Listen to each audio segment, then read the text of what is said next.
My name is Olivia Caldwell, and last spring I discovered that my mother had secretly transferred our $2 million family estate to my younger sister. I thought we were close, but one phone call from an unfamiliar lawyer shattered everything. I believed about my family. What happened next taught me the most painful lesson about setting boundaries with those you love. Before we jump back in, tell us where you're tuning in from, and if this story touches you, make sure you're subscribed, because tomorrow I've saved something extra special for you. Growing up in Oak Ridge Manor, our family estate nestled in the rolling countryside just outside of Westbrook, I never questioned my place in the family. The sprawling Victorian home with its manicured gardens and century-old oak trees had been in the Caldwell family for 4 generations. My great-grandfather had built it after making his fortune in publishing, and it had passed down through the family ever since. I'm the eldest of 2 daughters, always the responsible one with a natural talent for numbers and practical thinking. At 38, I've built a successful career as a financial advisor at a respected firm in the city. I live in a modest but comfortable apartment downtown, close to my office, and have always prioritized financial independence and security. My sister, Eleanor, is 5 years younger and completely different from me. Where I'm pragmatic and reserved, she's creative and expressive, pursuing a career as an artist with varying degrees of success. Our mother, Catherine, always said we were 2 sides of the same coin, different but equally valuable. At least, that's what I believed until that Tuesday afternoon when my phone rang. "Is this Olivia Caldwell?" The male voice on the other end was formal, unfamiliar. "Yes, speaking," I replied, distracted by the quarterly reports I was reviewing for a client meeting. "My name is Andrew Bennett from Bennett & Associates Law Firm. I'm calling regarding the Caldwell family estate. I understand you might have some questions about the recent transfer of ownership." I froze, my cursor blinking on the spreadsheet in front of me. "Transfer of ownership? What are you talking about?" There was a pause on the line. "I apologize, Ms. Caldwell. I assumed you were aware. Your mother, Catherine Caldwell, transferred the full deed and ownership rights of Oak Ridge Manor to your sister, Eleanor Caldwell, approximately 3 months ago. The paperwork was finalized last week." My office suddenly felt too small, the air too thin. There must be some mistake. My mother would have told me about something like this. "I'm afraid there's no mistake," Mr. Bennett continued, his voice professionally detached. Mrs. Caldwell was quite clear about her intentions. She indicated that family discussions had taken place. But there had been no discussions, no conversations about the future of our family home. Nothing that would have prepared me for this revelation. "I see," I managed to say, though I didn't see it all. "Thank you for the information, Mr. Bennett." After hanging up, I sat motionless at my desk, trying to process what I'd just learned. Oak Ridge Manor, the home where I'd taken my first steps, where my father had taught me to ride a bicycle on the winding driveway, where we'd celebrated every Christmas and milestone, had been given to Eleanor without so much as a conversation. With me. My first instinct was that there had been a misunderstanding. Mother was 72 now, still sharp and independent, but perhaps there had been some confusion about her intentions. I dialed her number, my heart pounding as I waited for her to answer. "Olivia, darling." Her familiar voice came through, warm and pleasant as always. What a lovely surprise. I was just about to have my afternoon tea. "Mom?" I struggled to keep my voice steady. "I just received a call from a lawyer named Andrew Bennett about Oak Ridge Manor." The silence that followed confirmed everything. It wasn't a mistake. "I was going to tell you, dear," she finally said, her tone shifting to something more defensive. "I just needed to wait for the right moment." "The right moment? Mom, the transfer is already complete. When exactly were you planning to tell me that you gave our family home to Eleanor?" "You're being dramatic, Olivia," Mother replied with the dismissive tone she'd always used when I questioned her decisions. "Eleanor needs the security more than you do. You have your career, your savings. You've always been the independent one. That's not the point, I said, my voice rising despite my efforts to remain calm. This isn't about who needs what. It's about making such an enormous decision without even discussing it with me. Eleanor is struggling, Olivia. Her gallery closed last year, and she has the children to think about. James hasn't been reliable with child support since the divorce. I closed my eyes, familiar with this narrative. Eleanor's husband had left her 3 years ago, leaving her to raise their 2 children, Sophia and Lucas, ages 10 and 8. It had been difficult, certainly, but this wasn't the first time my mother had stepped in to rescue Eleanor from the consequences of her choices. I understand Eleanor is going through a hard time, I said carefully. But that doesn't explain why you would transfer the entire estate to her without any conversation with me. That house is my inheritance too. You've never shown any interest in living at Oak Ridge, Mother countered. You've built your life in the city. What would you even do with a house this size? The question stung because there was some truth to it. I hadn't planned to live in the family estate, but I had always assumed we would make decisions about its future together, as a family. Perhaps we would sell it and split the proceeds, or find another arrangement that honored our shared heritage. That should have been a discussion we had together, I insisted, not a decision you made unilaterally. I did what I thought was best for this family, Mother said firmly. Eleanor and the children have moved in already. They need the stability. The revelation hit me like another blow. They've already moved in? When did this happen? About a month ago, she admitted. Eleanor's lease was ending, and it seemed the perfect solution. I realized then that this had been in the works for some time. Plans had been made, arrangements finalized, lives rearranged, all without my knowledge. The exclusion felt deliberate and painful. I need to go, I said, abruptly, unable to continue the conversation without saying things I might regret. Olivia, please understand, Mother began, but I had already ended the call. I sat in my office, staring out at the city skyline as the implications of what I'd learned sank in. Beyond the significant financial impact, Oak Ridge was worth it me. Least $2 million in today's market. There was the deeper wound of being so completely discounted in a major family decision. My phone buzzed with a text from Eleanor. Mom told me you know about Oak Ridge. I wanted to tell you myself, but she thought it would be better coming from her. Can we talk? I didn't respond. What was there to say? Congratulations on your surprise. Inheritance? Thank you for not mentioning that you've been living in our family home for a month. Instead, I did what I always do when facing a problem. I analyzed it methodically. I pulled up property records online, confirming what Mr. Bennett had told me. The deed to Oak Ridge Manor had indeed been transferred solely to Eleanor Rose Caldwell. My name appeared nowhere on the documents. Next, I reviewed my parents' will, which I had a copy of since my father's death 7 years ago. Originally, the estate had been left equally to both daughters. Clearly, Mother had made changes without updating me. As the day turned to evening, my initial shock gave way to a deeper sense of betrayal. This wasn't just about the house or the money.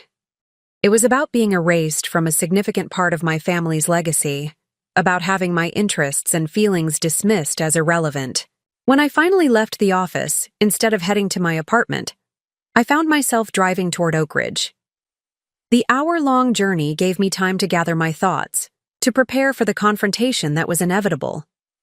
I wasn't sure exactly what I wanted to say or what outcome I hoped for, but I knew I couldn't simply accept this situation without standing up for myself. As I turned onto the familiar tree-lined driveway, the sight of Oak Ridge Manor in the early evening light brought a rush of memories. Summer days spent reading under the willow tree, helping my father in the greenhouse, holiday gatherings that filled every room with laughter and conversation. Now, unfamiliar cars sat in the circular driveway, Eleanor's SUV and another vehicle I didn't recognize. Children's bicycles leaned against the porch, and colorful planters that weren't there during my last visit brightened the entrance steps. The house already looked different, claimed by its new occupants. Taking a deep breath, I parked behind Eleanor's car and walked to the front door, uncertain of what awaited me but determined to have the conversation that should have happened months ago. Eleanor opened the door before I could knock, her expression a mixture of guilt and defiance. Her auburn hair was pulled back in a messy bun, paint smudges on her faded jeans evidence of her latest artistic endeavor. "Olivia," she said, stepping aside to let me in. "I've been trying to reach you all afternoon." I entered the foyer, immediately noticing changes. The antique console table that had always displayed family photographs had been replaced with a modern piece covered in children's artwork and school papers. The formal sitting room visible through the archway now contained an easel and art supplies. "You've been busy redecorating," I observed, unable to keep the edge from my voice. Eleanor sighed. "I know you're upset. Let's talk in the kitchen." I followed her through the house, cataloging every change along the way. Family heirlooms had been moved or replaced, walls repainted in vibrant colors, spaces repurposed to accommodate Eleanor's artistic pursuits and the children's activities. The kitchen, at least, remained largely as I remembered, though the refrigerator was now covered with spelling tests and colorful drawings. Eleanor gestured for me to sit at the farmhouse table where we'd eaten countless family meals. "Would you like some tea?" she offered. "What I'd like is an explanation," I replied, remaining standing. "Why didn't you tell me about this, Eleanor? We're sisters." She filled the electric kettle despite my refusal. "It wasn't my place to tell you. Mom said she would handle it." Preparing and narrating this story took us a lot of time, so if you are enjoying it, subscribe to our channel. It means a lot. To us. Now back to the story. "And you didn't think to ask if she had? You just moved in and started changing everything without once considering how I might feel about it?" Eleanor turned to face me, her shoulders squaring defensively. "This isn't about erasing our childhood, Olivia. It's about giving my children stability after everything they've been through." "Don't use Sophia and Lucas to deflect," I said, my voice low but firm. "This is about you accepting a multi-million-dollar gift behind my back." "I didn't ask for this," Eleanor countered, though her eyes dropped from mine. "Mom offered, and yes, I accepted. What was I supposed to do? Refuse a solution that solved all our problems?" "You were supposed to be honest with me," I insisted. "You were supposed to acknowledge that this house belongs to both of us." The kettle clicked off, and Eleanor busied herself preparing tea, clearly needing the distraction. "Mom doesn't see it that way. She says you've built your own life, that you don't need Oak Ridge." "And you believe that justifies cutting me out completely?" I asked, incredulous. "Do you have any idea how this feels, Eleanor? To discover from a stranger that my sister and mother have essentially erased my inheritance without so much as a conversation?" Eleanor placed a mug of tea in front of me that I didn't touch. "I understand you're hurt." "No, you don't understand at all," I interrupted. "This isn't just about the money or the property. It's about the complete disregard. For me as part of this family." A small voice from the doorway interrupted our conversation. "Aunt Olivia?" I turned to see Sophia, her dark hair in braids, watching us uncertainly. Behind her stood Lucas, clutching a tablet to his chest like a shield. My anger deflated slightly at the sight of them. Whatever issues I had with their mother, they were innocent in all this. "Hey guys," I said, softening my tone. "I didn't mean to interrupt your evening." "Are you staying for dinner?" Lucas asked hopefully. "We're having spaghetti." Before I could respond, Eleanor intervened. "Aunt Olivia just stopped by briefly, sweetie. Why don't you two finish your homework in the den?" Once the children had reluctantly retreated, Eleanor leaned against the counter, arms crossed. "This is their home now, Olivia. They've finally settled after the divorce. They're in a good school district. They have space to play. They're close. To Mom, who helps with childcare.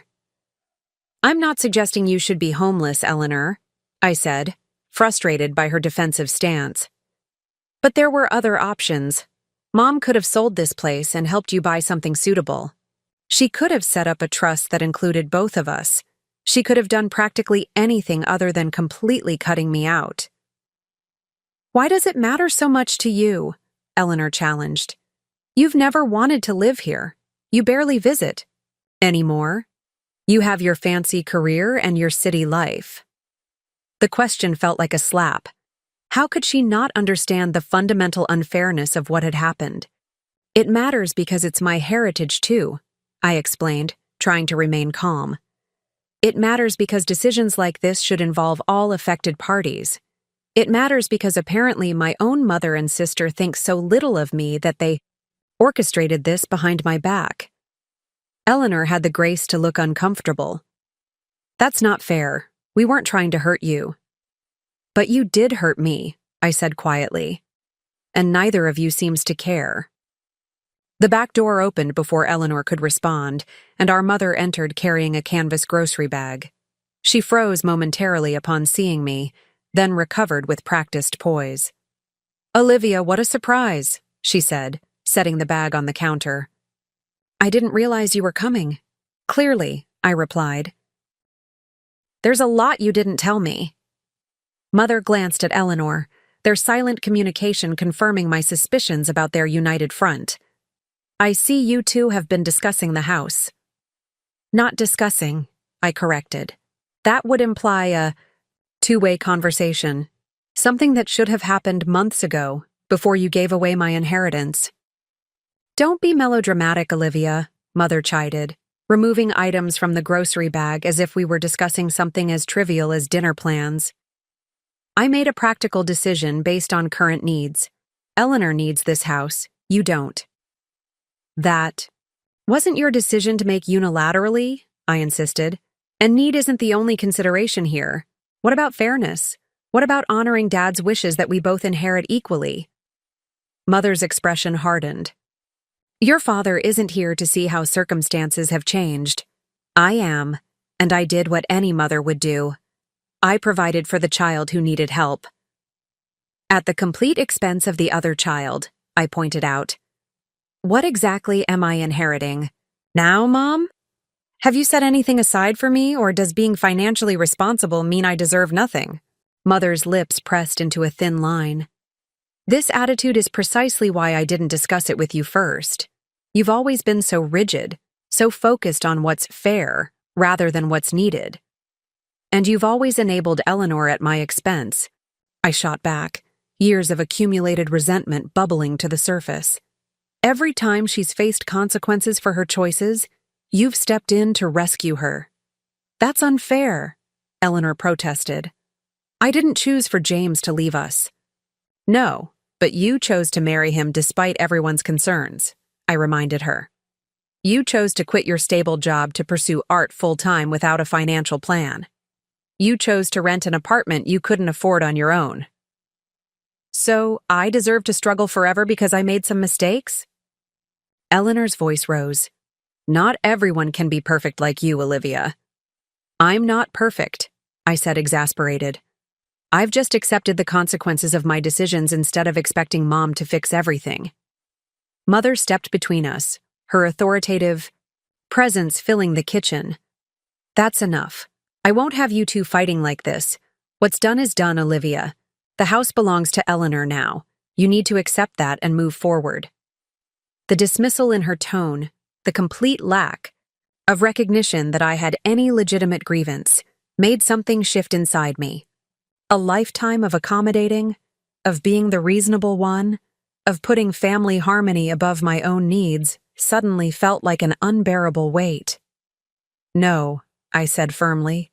I don't need to accept anything. Mother blinked, unused to direct opposition.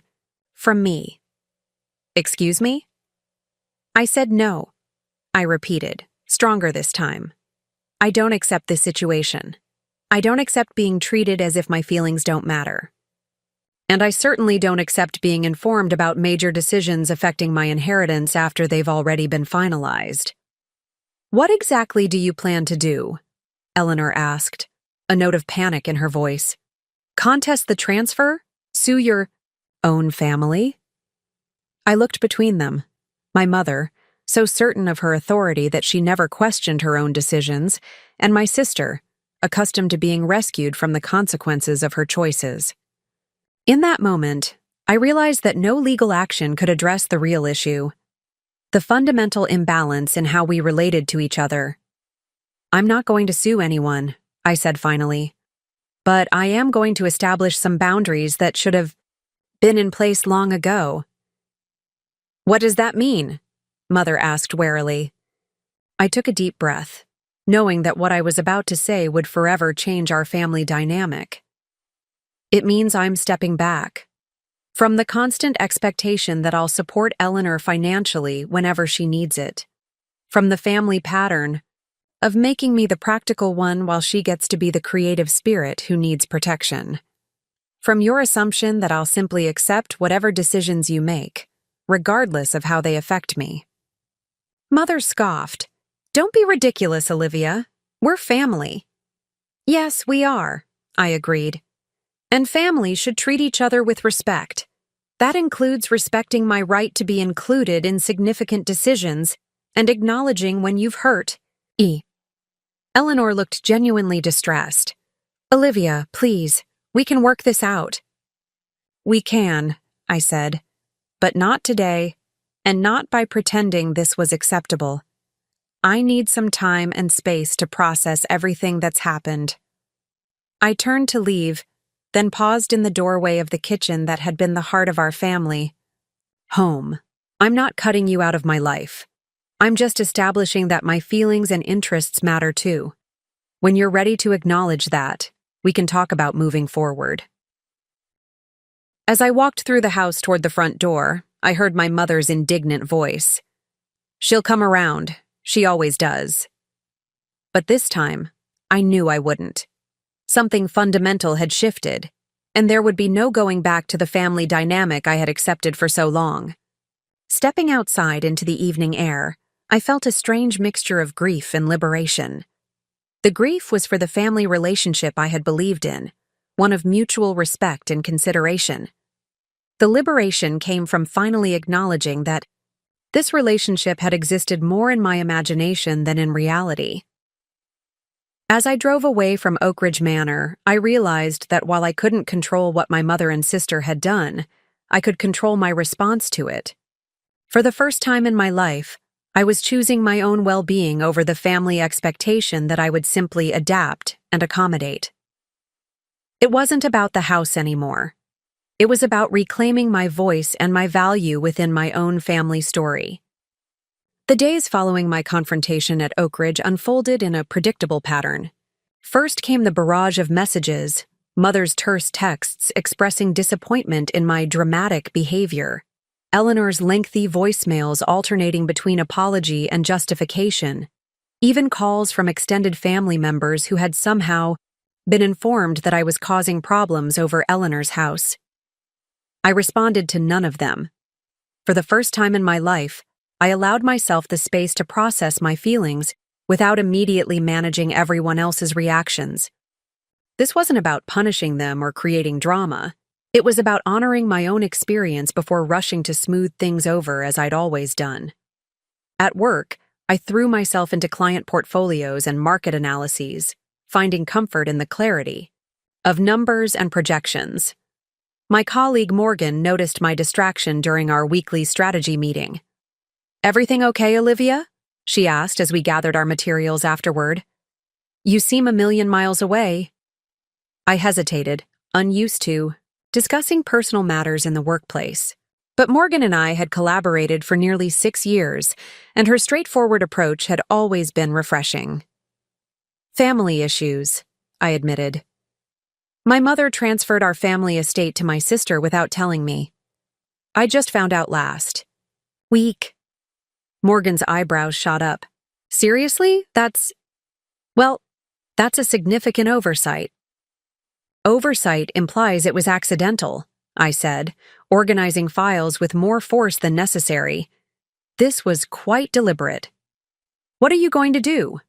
The question hung between us.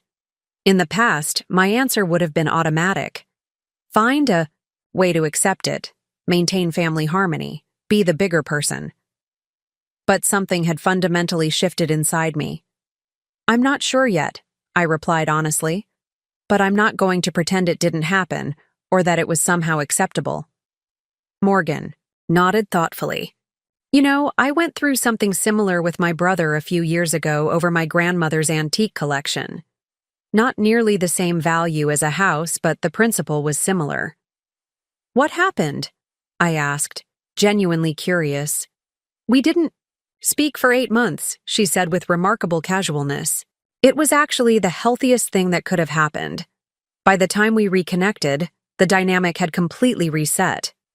The idea of 8 months without contact with my family both terrified and intrigued me. My entire life had been structured around being the responsible daughter, the supportive sister, the reliable family member who could always be counted on to maintain peace. I'm not sure I know how to do that, I admitted. Morgan smiled. Nobody does at first, but sometimes space is the only thing that allows new patterns to emerge. That evening, I returned to my apartment and really looked at it with fresh eyes.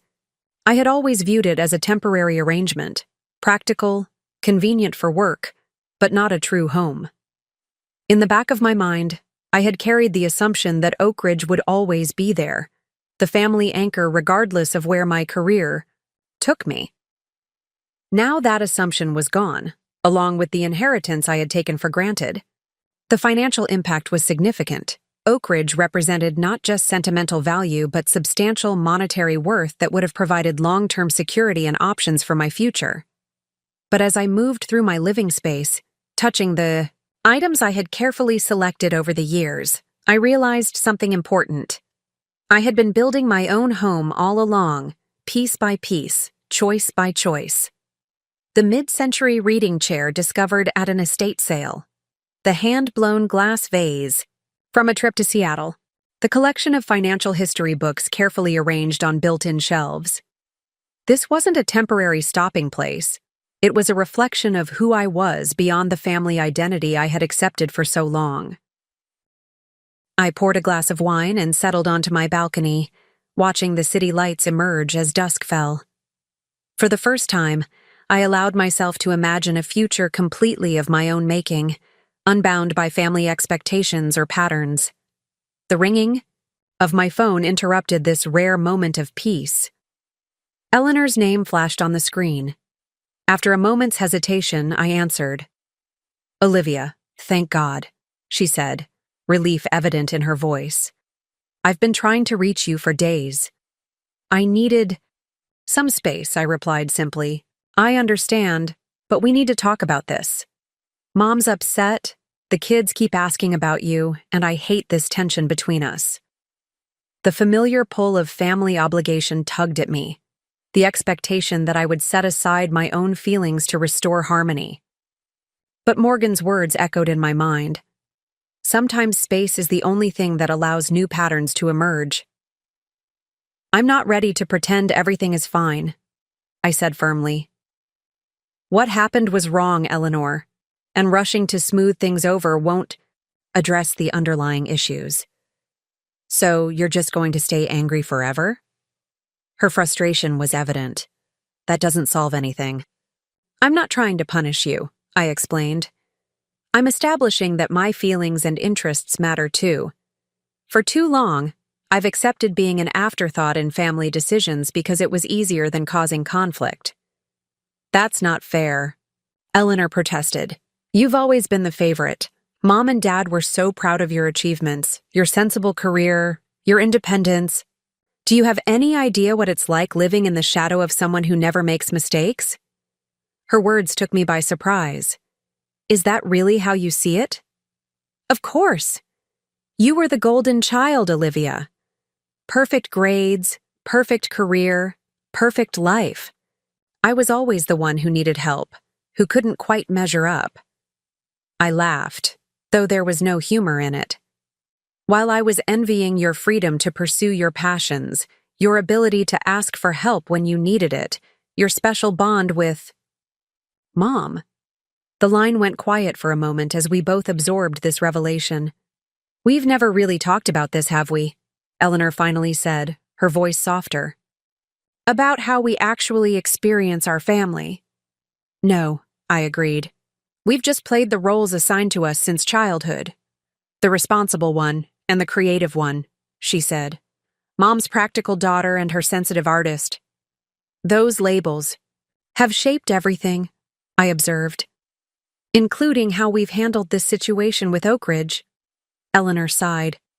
I didn't think about how it would affect you. Honestly, I was so relieved to have a solution to my housing problem that I didn't question Mom's approach. And Mom never considered that I might have feelings about it because I'm supposed to be the rational one who doesn't get emotional about these things, I added. Another silence fell between us, but it felt different. Contemplative, rather, than tense. I can't undo the transfer, Eleanor said eventually. The paperwork is finalized and the kids are settled in school here. I'm not asking you to move out, I clarified. This isn't about punishing you or the children. It's about acknowledging that something fundamentally unfair happened and finding a way forward that respects all of us. What would that look like? To you, she asked, and I was struck by the genuine curiosity in her voice. The question caught me off guard. No one in my family had ever asked what I wanted or needed.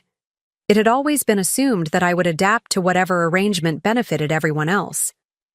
I need time to think about that, I admitted. But the starting point is acknowledgement. Mom needs to recognize that making this decision without consulting me was wrong, regardless of her intentions. She won't see it that way, Eleanor warned. You know how she is. Once she decides something is for the best, she can't imagine any other perspective. Then we have a fundamental problem, I replied. Because I'm no longer willing to accept being excluded from decisions that affect me simply because Mom thinks she knows best. Eleanor was quiet for a moment. I never realized how much this pattern has shaped our family. Mom decides, I accept her help, you accommodate both of us. And none of us questions the dynamic because it's so familiar, I added. So what now? Eleanor asked. Where do we go from here? I thought about Morgan's advice and my own emerging clarity about what I needed. I think we need that space, I mentioned. Not cutting ties, but a reset. Time for new patterns to become possible. That's hard for me to accept, Eleanor admitted. I've always relied on you being there no matter what. And that's exactly why it's necessary, I explained, gently. Our relationship can't be healthy if it's based on that kind of one-sided dependence. After our call ended, I sat with a strange mixture of sadness and hope. The conversation with Eleanor had been more honest than any we'd had in years, perhaps, ever. The familiar patterns had momentarily shifted, creating space for something potentially healthier to emerge. The next morning, I received an email from Mr. Bennett, the lawyer who had initially informed me about the property transfer. His message was brief but intriguing. Ms. Caldwell, some information has come to my attention regarding your father's estate planning that may be relevant to your current situation. Would you be available to meet at your convenience? I scheduled an appointment for the following afternoon, curious but cautious about getting my hopes up. Whatever this information might be, I had already begun the more important work of reclaiming my voice within my family system. As I prepared for bed that night, my phone chimed with a text from Eleanor. I talked to Mom. Didn't go well. She doesn't understand why either of us is making such a fuss. But I want you to know I hear you, and I'm sorry for my part in all this. Take the time you need.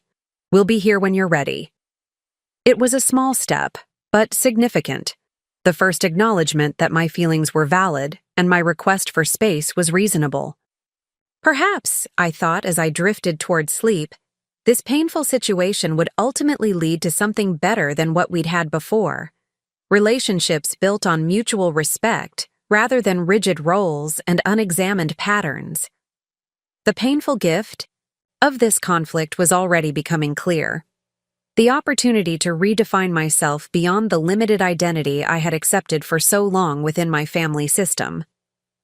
The law offices of Bennett and Associates occupied the 15th floor of a glass tower, downtown, offering sweeping views of the city skyline. As I was led through the reception area to Mr. Bennett's office, I maintained the composed demeanor I'd cultivated throughout my professional career, despite the uncertainty churning beneath the surface. Andrew Bennett rose from behind an imposing, mahogany desk as his assistant showed me in. He was younger than I had expected from his voice on the phone, perhaps mid-40s, with salt and pepper hair and wire-rimmed glasses. The office was classically appointed, with leather-bound law books lining built-in shelves and framed credentials adorning the walls. "Ms. Caldwell, thank you for coming," he said, gesturing to a chair across from his desk. "Can I offer you coffee? Or water?" "Water would be fine, thank you," I replied, smoothing my skirt as I sat down. I had come directly from the office, still dressed in the charcoal suit that served as a kind of armor in my professional life. Once his assistant had delivered water and departed, closing the door behind her, Mr. Bennett settled into his chair and regarded me with a thoughtful expression. "I appreciate your meeting with me on such short notice," he began. "As I mentioned in my email, I've come across some information that may be relevant to your situation with Oak Ridge Manor." "I'm curious to hear what that might be," I said carefully, though I should clarify that I haven't decided to pursue any legal action regarding the property transfer. Bennett nodded. "I understand. What I'm about to share isn't necessarily grounds for legal challenge, but I believe it's information you should have." He opened a file folder on his desk. "I wasn't your father's primary attorney. That would have been Gerald Mackenzie at Mackenzie & Powell. However, I did handle some specialized estate planning for William Caldwell approximately 8 years ago, shortly after his diagnosis. The mention of my father's illness, the aggressive cancer that had taken him within months of discovery, sent a familiar pang through my chest. I wasn't aware that he consulted any attorneys other than Mr. Mackenzie. "It wasn't unusual," Bennett assured me. "Gerald handled the main estate, but your father came to me specifically for some additional arrangements he wanted to make privately." He removed several documents from the folder. "Your father established a separate trust that wasn't included in the primary estate plan. According to these documents, he purchased an investment property in Harbor Springs that was placed in this trust, with you named as the sole beneficiary." I blinked in surprise. "Harbor Springs? You mean the coastal area?" Bennett nodded. "Yes. It's a historical property, a former lighthouse keeper's residence that's been converted into a home. Your father purchased it in 2015, approximately 1 year before his passing." "I had no idea," I said, struggling to process this information. "Why wouldn't he have told me about this?" According to my notes from our meetings, William was concerned about family dynamics. He expressed that while the family estate would be shared equally between his daughters, he wanted to ensure you had something that was exclusively yours, something that couldn't be redistributed or influenced by other family members. The implication was clear. My father had anticipated exactly the kind of situation that had now occurred with Oak Ridge Manor. The terms of the trust specified that you were to be informed on your 40th birthday, which is still 2 years away, Bennett continued. "However, given the current circumstances with the family estate, I felt an ethical obligation to inform you now." He slid a folder across the desk to me. "These are copies of the trust documents and information about the property. The original lighthouse dates back to 1887, though the residence has been modernized while maintaining its historical character. The property includes 3 acres of land with substantial waterfront." I opened the folder with trembling hands, finding photographs of a white clapboard house attached to a picturesque lighthouse tower, perched on rocky shoreline with the vast expanse of water stretching beyond. The interior shots revealed warm, wood floors, exposed beam ceilings, and windows that captured spectacular water views from every room. The property has been maintained by a management company that handles several historical vacation rentals in the area, Bennett explained. Your father arranged for all maintenance costs and property taxes to be covered by the trust until the property transferred to you. The income from seasonal rentals has been reinvested, creating a maintenance fund that now stands at approximately $175,000. My mind raced, trying to absorb this unexpected development. What's the value of the property itself? The most recent assessment placed it at approximately $8 million, though waterfront properties in that area have appreciated significantly in the past few years. A current market valuation would likely be higher. I stared at the photographs, imagining my father walking through these rooms, standing on that shoreline, making these arrangements in secret during the final months of his life. He had created this safety net for me without anyone else's knowledge, a final gift that seemed to reach across time with perfect timing. "Why are you sharing this now?" I asked, looking up at Bennett. "The trust specifies my 40th birthday." He removed his glasses, polishing them thoughtfully. "The purpose of the age stipulation was to ensure the property would be protected until you reached a certain life stage. Your father was quite specific that he wanted you to have options beyond the family dynamics at Oak Ridge. Given what's transpired with the manor, I believe the intent of the trust is best served by informing you now." "Does my mother know about this?" Bennett shook his head. "No. William was explicit that this arrangement was to remain confidential. Catherine Caldwell is not mentioned anywhere in these documents." A complex wave of emotions washed over me. Gratitude toward my father for his foresight, sadness that we had never discussed this before his death, and a strange sense of vindication that he had understood family dynamics clearly enough to create this contingency. "There's one more thing," Bennett added, reaching for another document. "The Harbor Springs property is valuable, certainly, but there's an additional component to the trust. Your father established an investment account with an initial deposit of $500,000. That account has been professionally managed for the past 8 years and now stands at just over $2 million. I took a sharp breath. Combined with the property value, my father had effectively balanced the scales without anyone's knowledge, creating an inheritance for me that closely matched the value of Oak Ridge Manor. "My father never gave any indication of these arrangements," I said, still processing. "The revelation." Bennett smiled slightly. "He described you as extraordinarily capable, but sometimes too accommodating of others' needs at your own expense. He wanted to ensure you had resources that were exclusively yours, regardless of family circumstances." I felt tears threatening, and took a moment to compose myself. My father had seen me clearly, had recognized patterns I was only now beginning to acknowledge. "What do I need to do to take possession of the property and accounts?" I asked finally. "As trustee, I can initiate the transfer immediately. There's some paperwork to complete, but the process is straightforward. You could have access to everything within 2 weeks." As I left Bennett's office an hour later, signed documents in my portfolio, and keys to the Harbor Springs property in my purse, I felt a profound shift in my perspective. The financial impact of losing Oak Ridge had been unexpectedly neutralized, but the more significant change was internal.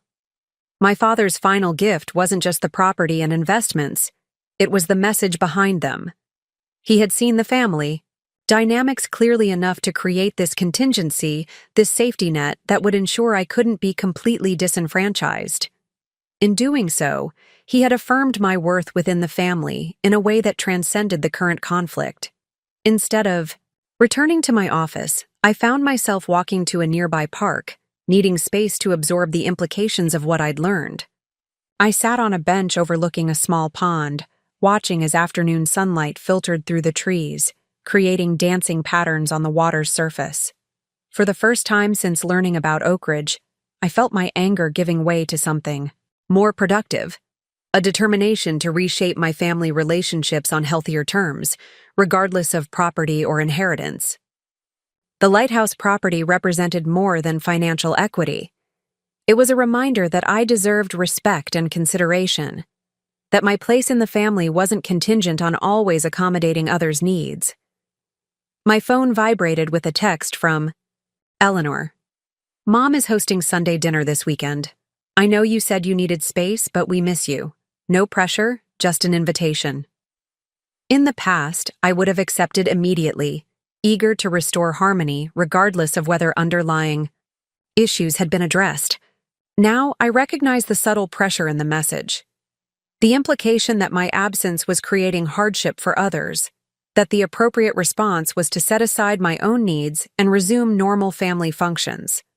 I didn't respond immediately. Instead, I allowed myself to imagine alternative possibilities. What if I visited the lighthouse property instead this weekend? What if I began establishing my life around my own priorities rather than family expectations?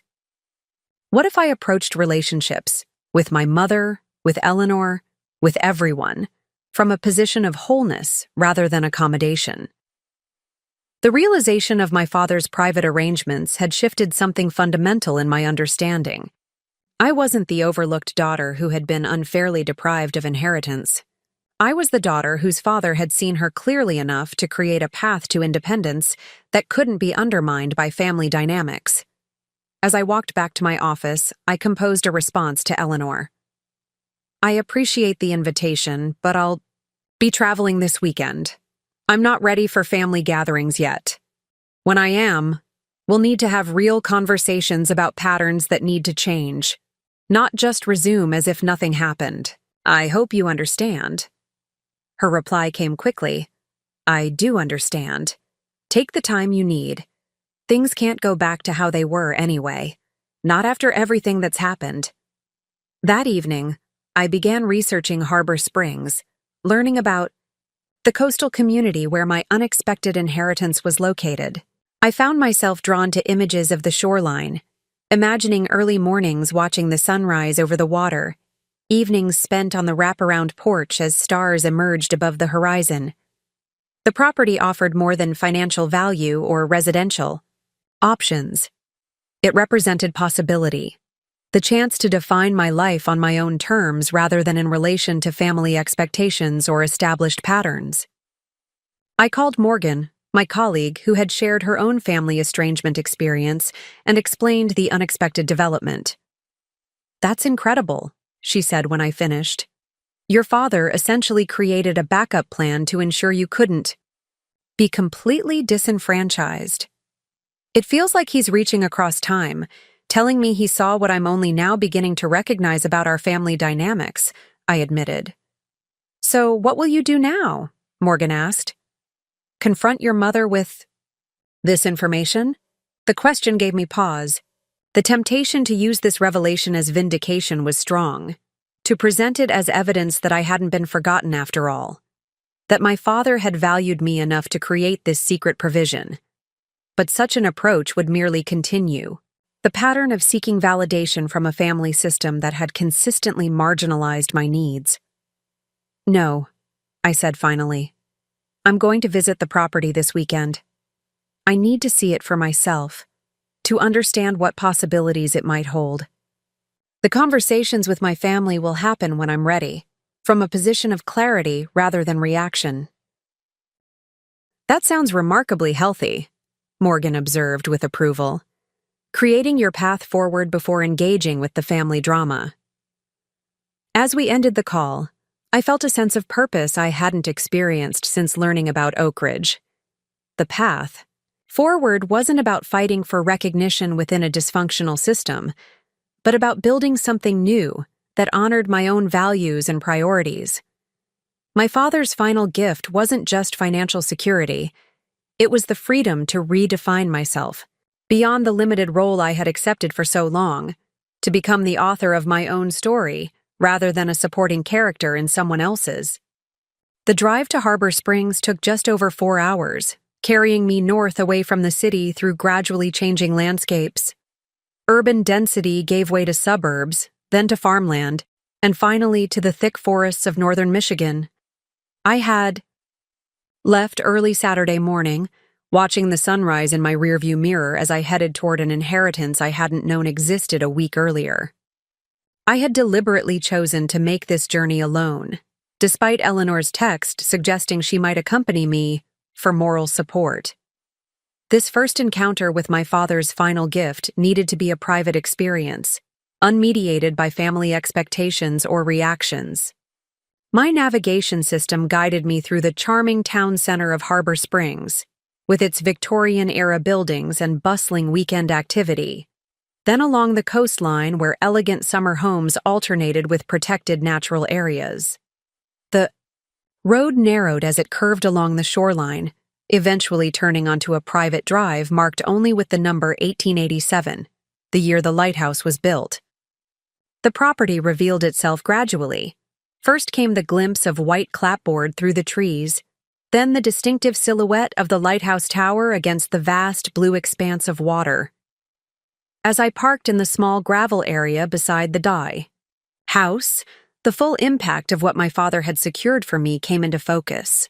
The lighthouse keeper's residence was more substantial than it had appeared in photographs. A two-story structure with a wraparound porch, connected to the lighthouse tower by a short covered walkway. The white paint gleamed in the midday sun, contrasting with black shutters and a red door that matched the top of the lighthouse.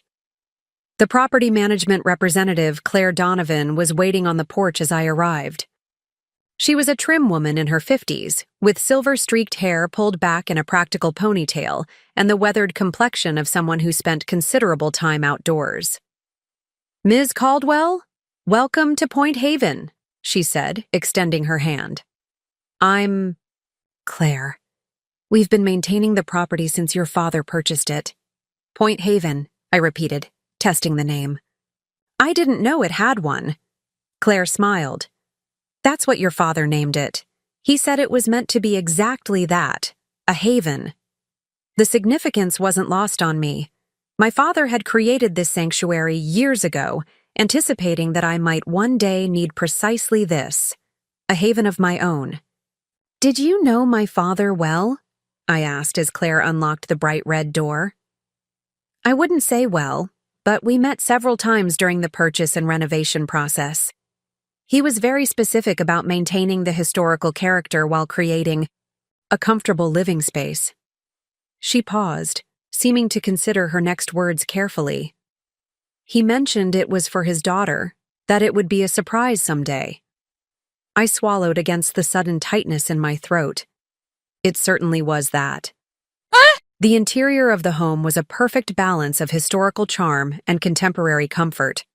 Wide plank pine floors had been restored to a warm honey color. The original brick fireplace dominated the living room, now flanked by built-in bookshelves. Windows stretched nearly from floor to ceiling, capturing spectacular views of the water from every main room. "The previous owners completed most of the historical restoration," Claire explained as she led me through the house. "Your father focused on updating systems and creating a more functional living space. New kitchen, updated bathrooms, efficient heating and cooling." The kitchen featured soapstone counters and classic cabinetry that respected the home's origins while providing modern functionality. A cozy dining area occupied a windowed alcove with panoramic water views.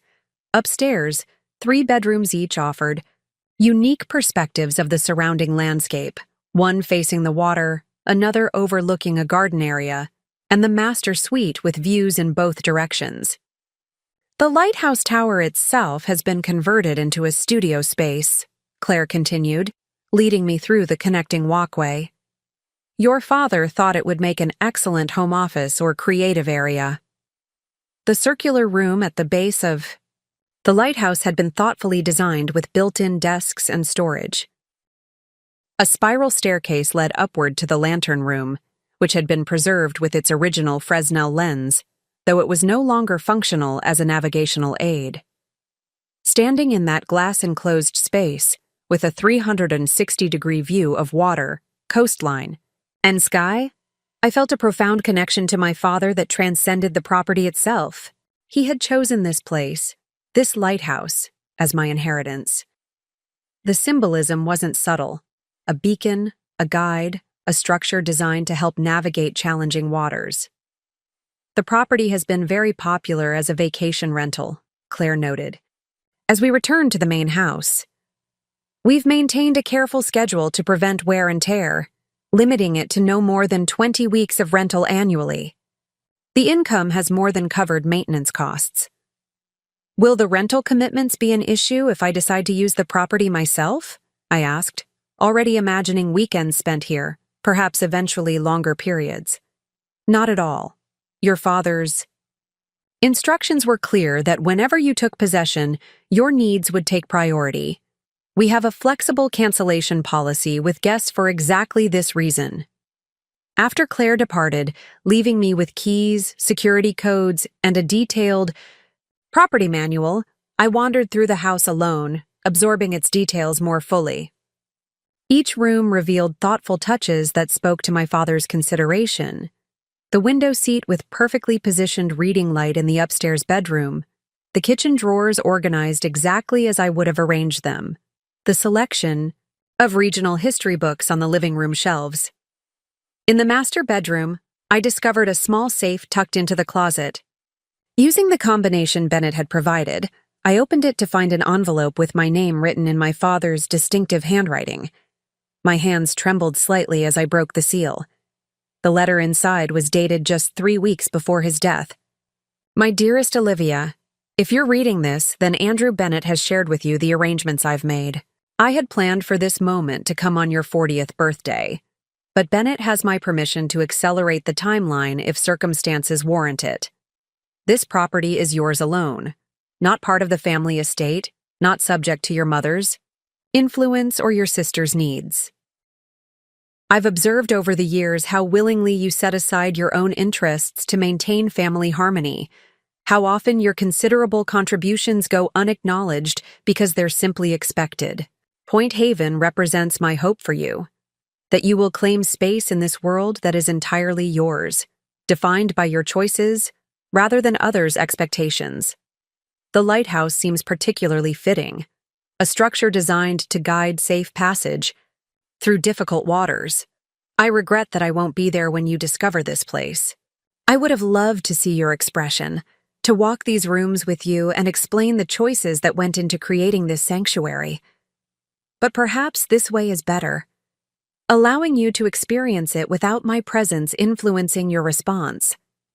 Know that this gift comes with no expectations or conditions. Use it, sell it, rent it, whatever serves your life best. My only hope is that it reminds you that you were seen and valued, even when family dynamics might suggest otherwise. With enduring love and pride in the woman you've become, Dad. I sat on the edge of the bed, tears flowing freely as I read the letter twice more. In these words, written during his final days, my father had acknowledged what I had only recently begun to recognize: the unhealthy patterns that had defined our family relationships, my habitual self-sacrifice for others' benefit, the lack of recognition for my contributions. Most importantly, he had taken concrete action to provide me with options beyond those patterns. This lighthouse wasn't just property or financial security, it was tangible proof that someone had truly seen me, understood my position within the family system, and created a pathway towards something healthier. I spent the remainder of the afternoon exploring the grounds, the carefully maintained gardens, the stone pathway leading down to a small private beach area, the covered deck positioned perfectly for sunset viewing. As evening approached, I sat on that deck with a glass of wine, watching as the sun dipped toward the horizon, painting the water in shades of gold and crimson. My phone had been uncharacteristically silent since arriving at Point Haven, either due to spotty service or perhaps my family respecting my request for space. Either way, I welcomed the quiet, the opportunity to process this unexpected development, without external input or pressure. For the first time since learning about Oak Ridge, I felt genuine peace about the situation. The anger and hurt hadn't disappeared entirely, but they had been transformed by this discovery. My father's arrangements had effectively neutralized the financial impact of my mother's actions, though the emotional breach would require more time to heal. As darkness fell and stars began appearing above the water, I made a decision. I would spend Sunday exploring Harbor Springs, getting to know the community surrounding Point Haven. Then, instead of returning to the city immediately, I would extend my stay through the week, working remotely from the Lighthouse studio.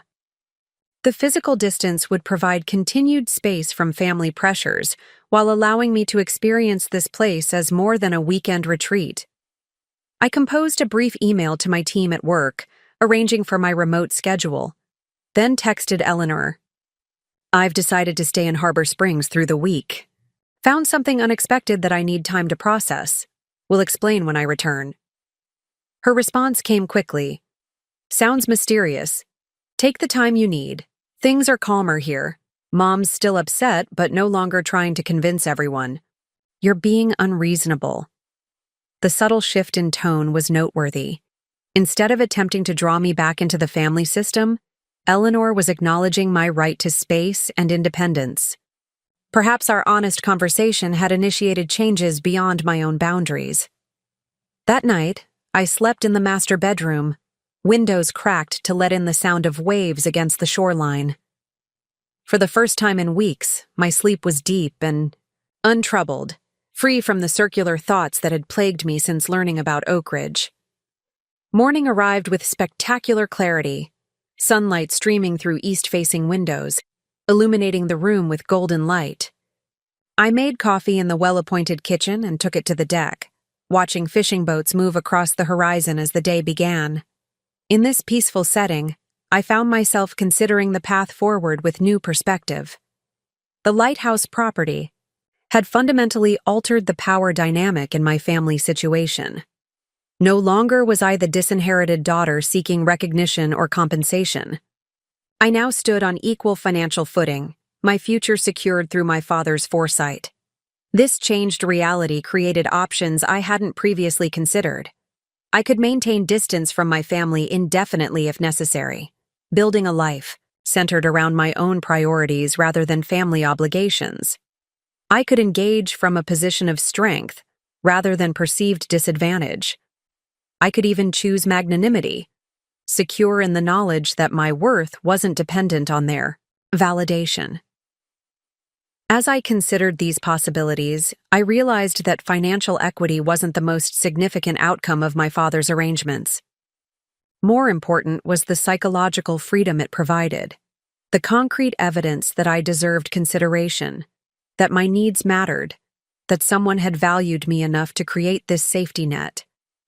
With this foundation in place, I could approach the necessary conversations with my mother and sister not from a position of injury or grievance, but from genuine strength and clarity about what healthy relationships would require moving forward. The lighthouse stood as both sanctuary and symbol, a beacon guiding me toward a future defined by authentic choice rather than obligation or expectation. Whatever path I chose from this point forward would be illuminated by this new understanding of my worth, independent of family validation or approval. For the first time in my adult life, I felt truly free to determine my own course, to navigate according to my own values and priorities rather than the patterns established in childhood. The inheritance that truly mattered wasn't Oak Ridge Manor, or even Point Haven itself, but this newfound clarity about my right to inhabit space in the world defined by my own choosing. The week at Point Haven passed with a rhythm entirely different from my structured city life. Mornings began with coffee. On the deck, watching the lake's shifting moods, sometimes mirror calm, other days dancing with whitecaps under brisk winds. I established a makeshift office in the lighthouse tower, positioning my laptop at the built-in desk where windows on 3 sides provided expansive views and abundant natural light.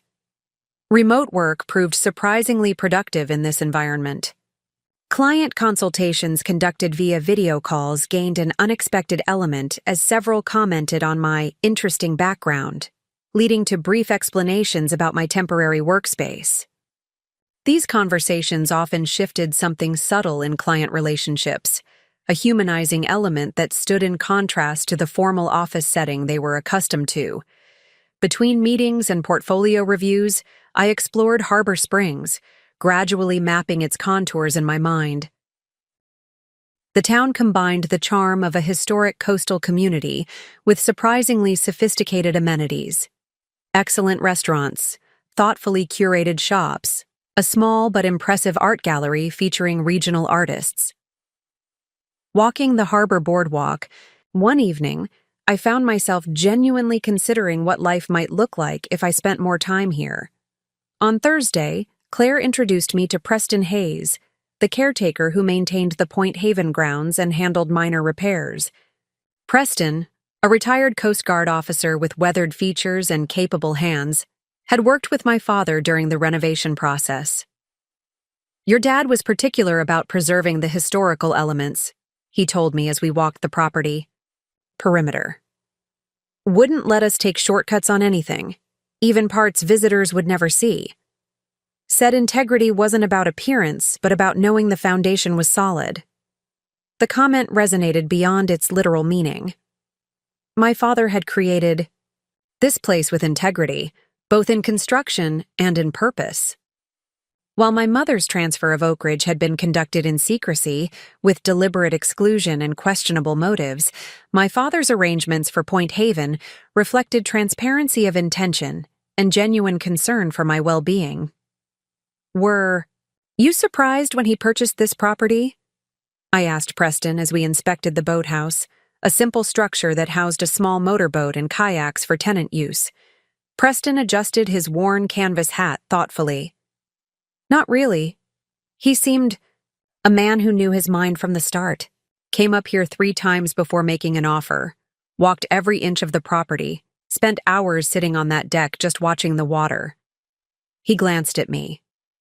"Said it was for his daughter who needed a place that was hers alone. That made sense to me. Every person needs somewhere that belongs to them, where they can hear their own thoughts." By Friday, I had settled into a comfortable routine at Point Haven, so much so that the prospect of returning to the city on Sunday filled me with a curious reluctance.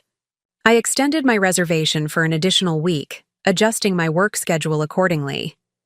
The decision felt significant, not just a vacation extension, but a deliberate choice to remain in this space that represented independence and possibility. That evening, I received an unexpected call from Ryan Mackenzie, the son of my father's primary attorney and now a partner in his father's firm. "Olivia, I hope I'm not interrupting your evening," he began after I accepted the call. "I understand from Andrew Bennett that you've learned about the Point Haven property." "Yes," I confirmed, curious about the purpose of his call. "I'm actually staying there now." "I thought that might be the case. Bennett mentioned you'd taken possession." There was a moment's hesitation before he continued. "The reason I'm calling involves some additional information about your father's estate planning. That has recently come to my attention." My pulse quickened slightly. "What kind of information?" "It's somewhat sensitive and probably best discussed in person rather than over the phone. I understand you're in Harbor Springs currently, but when you return to the city, I'd appreciate if you could come into the office." The formal tone and vague reference to sensitive information triggered immediate concerns. "Ryan, if there's an issue with Point Haven or my father's arrangements, I'd prefer to know now." "There's no issue with Point Haven," he assured me quickly. "The property and trust are exactly as Bennett described them. This concerns other matters related to your father's intentions for Oak Ridge Manor." I moved from the kitchen to the deck, needing fresh air as I processed this cryptic statement. My mother has already transferred Oak Ridge to my sister. If there's something I should know about my father's intentions, it seems rather late. Ryan's sigh was audible through the phone. "I understand your frustration." Without going into details, over the phone, I can tell you that my father recently recovered some documents during our firm's digital archives upgrade, correspondence from your father that impacts the current situation with Oak Ridge. I believe you'll find it significant. After ending the call with a promise to meet Ryan when I returned to the city, I sat on the deck watching darkness settle over the water, mind churning with possibilities. What documents could possibly matter now that Oak Ridge had been transferred?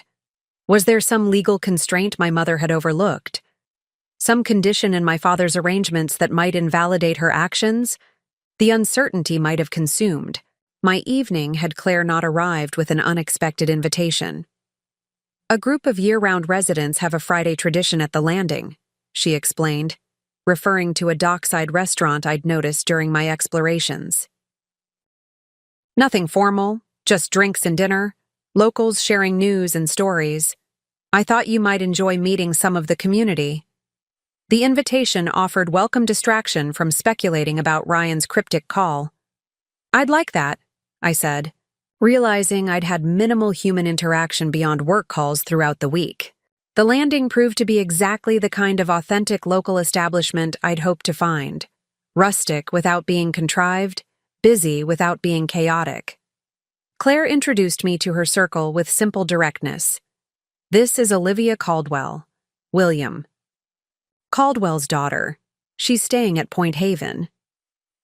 The group, ranging from a retired university professor to the owner of the local hardware store, welcomed me without excessive curiosity or prying questions.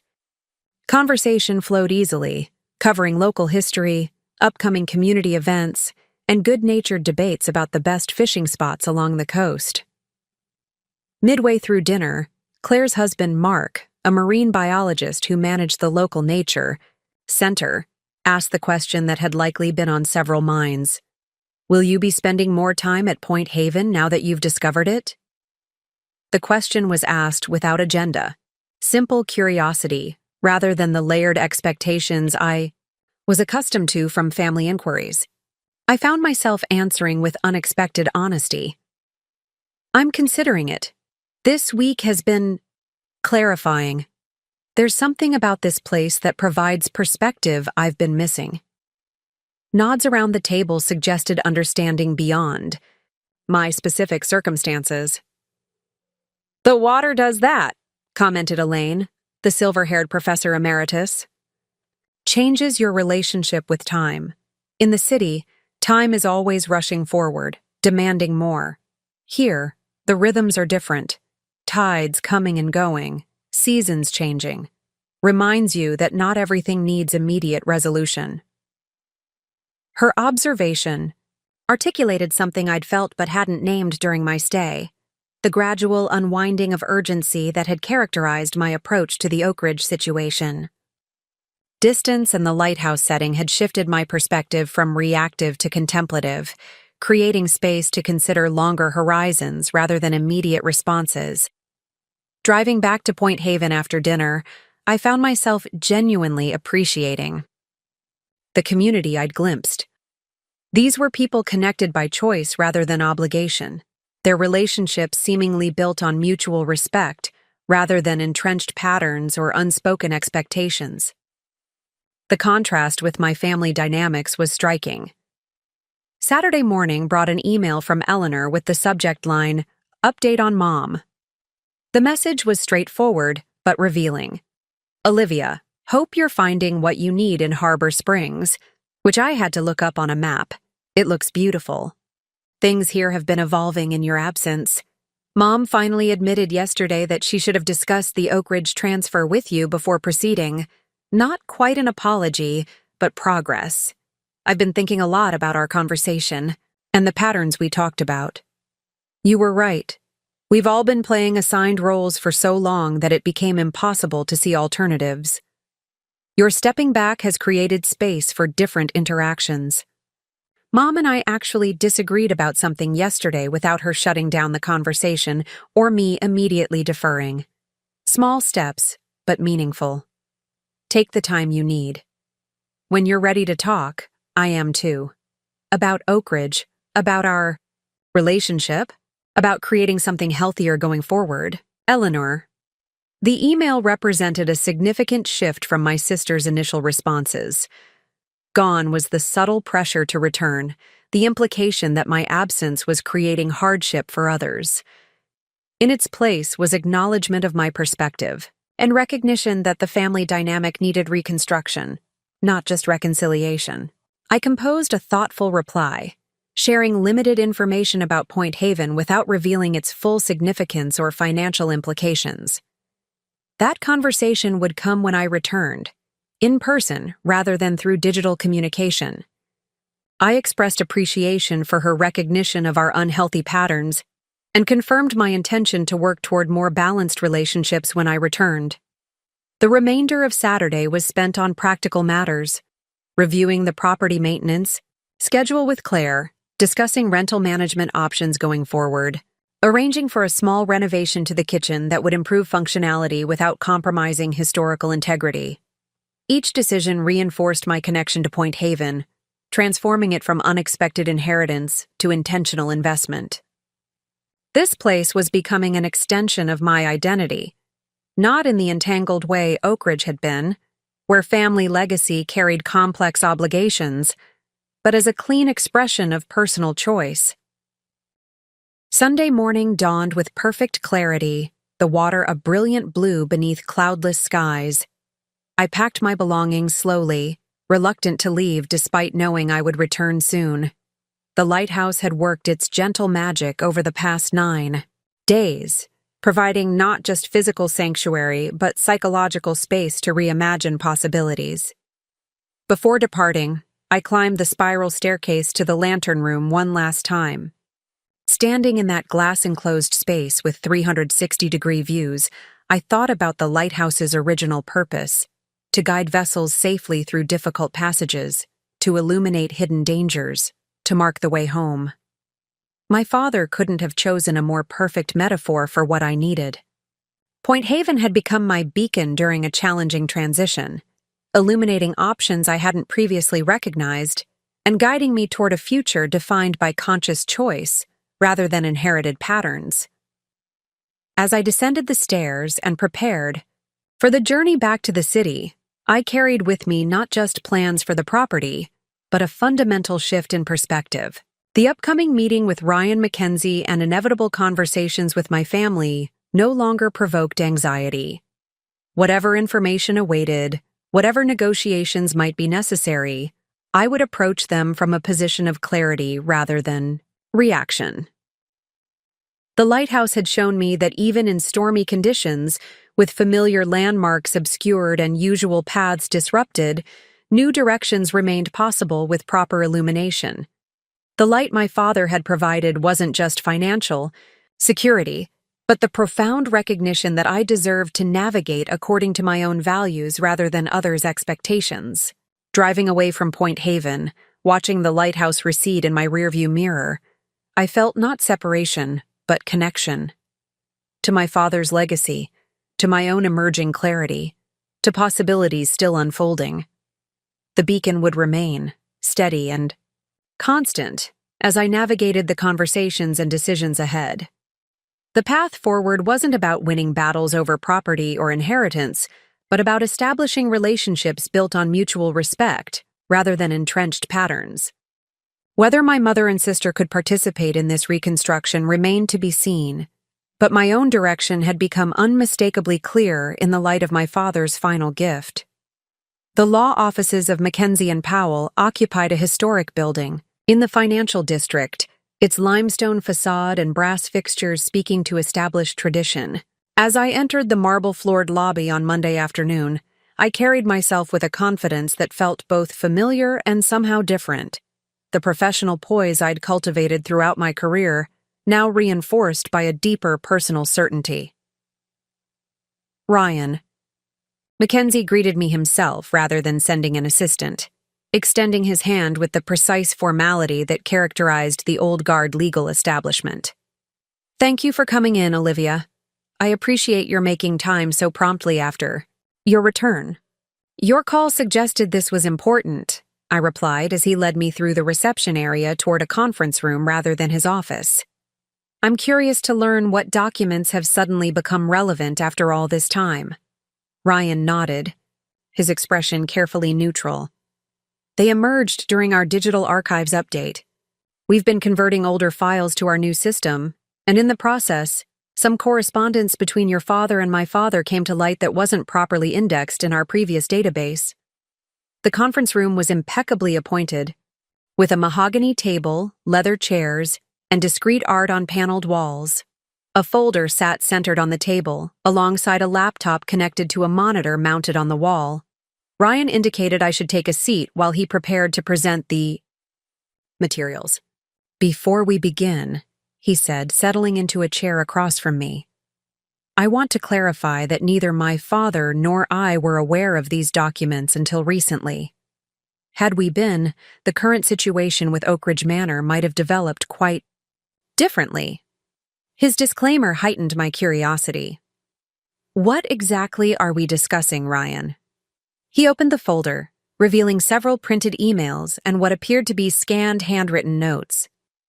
"Approximately 1 month before your father's passing, he and my father exchanged a series of communications regarding plans for Oak Ridge Manor.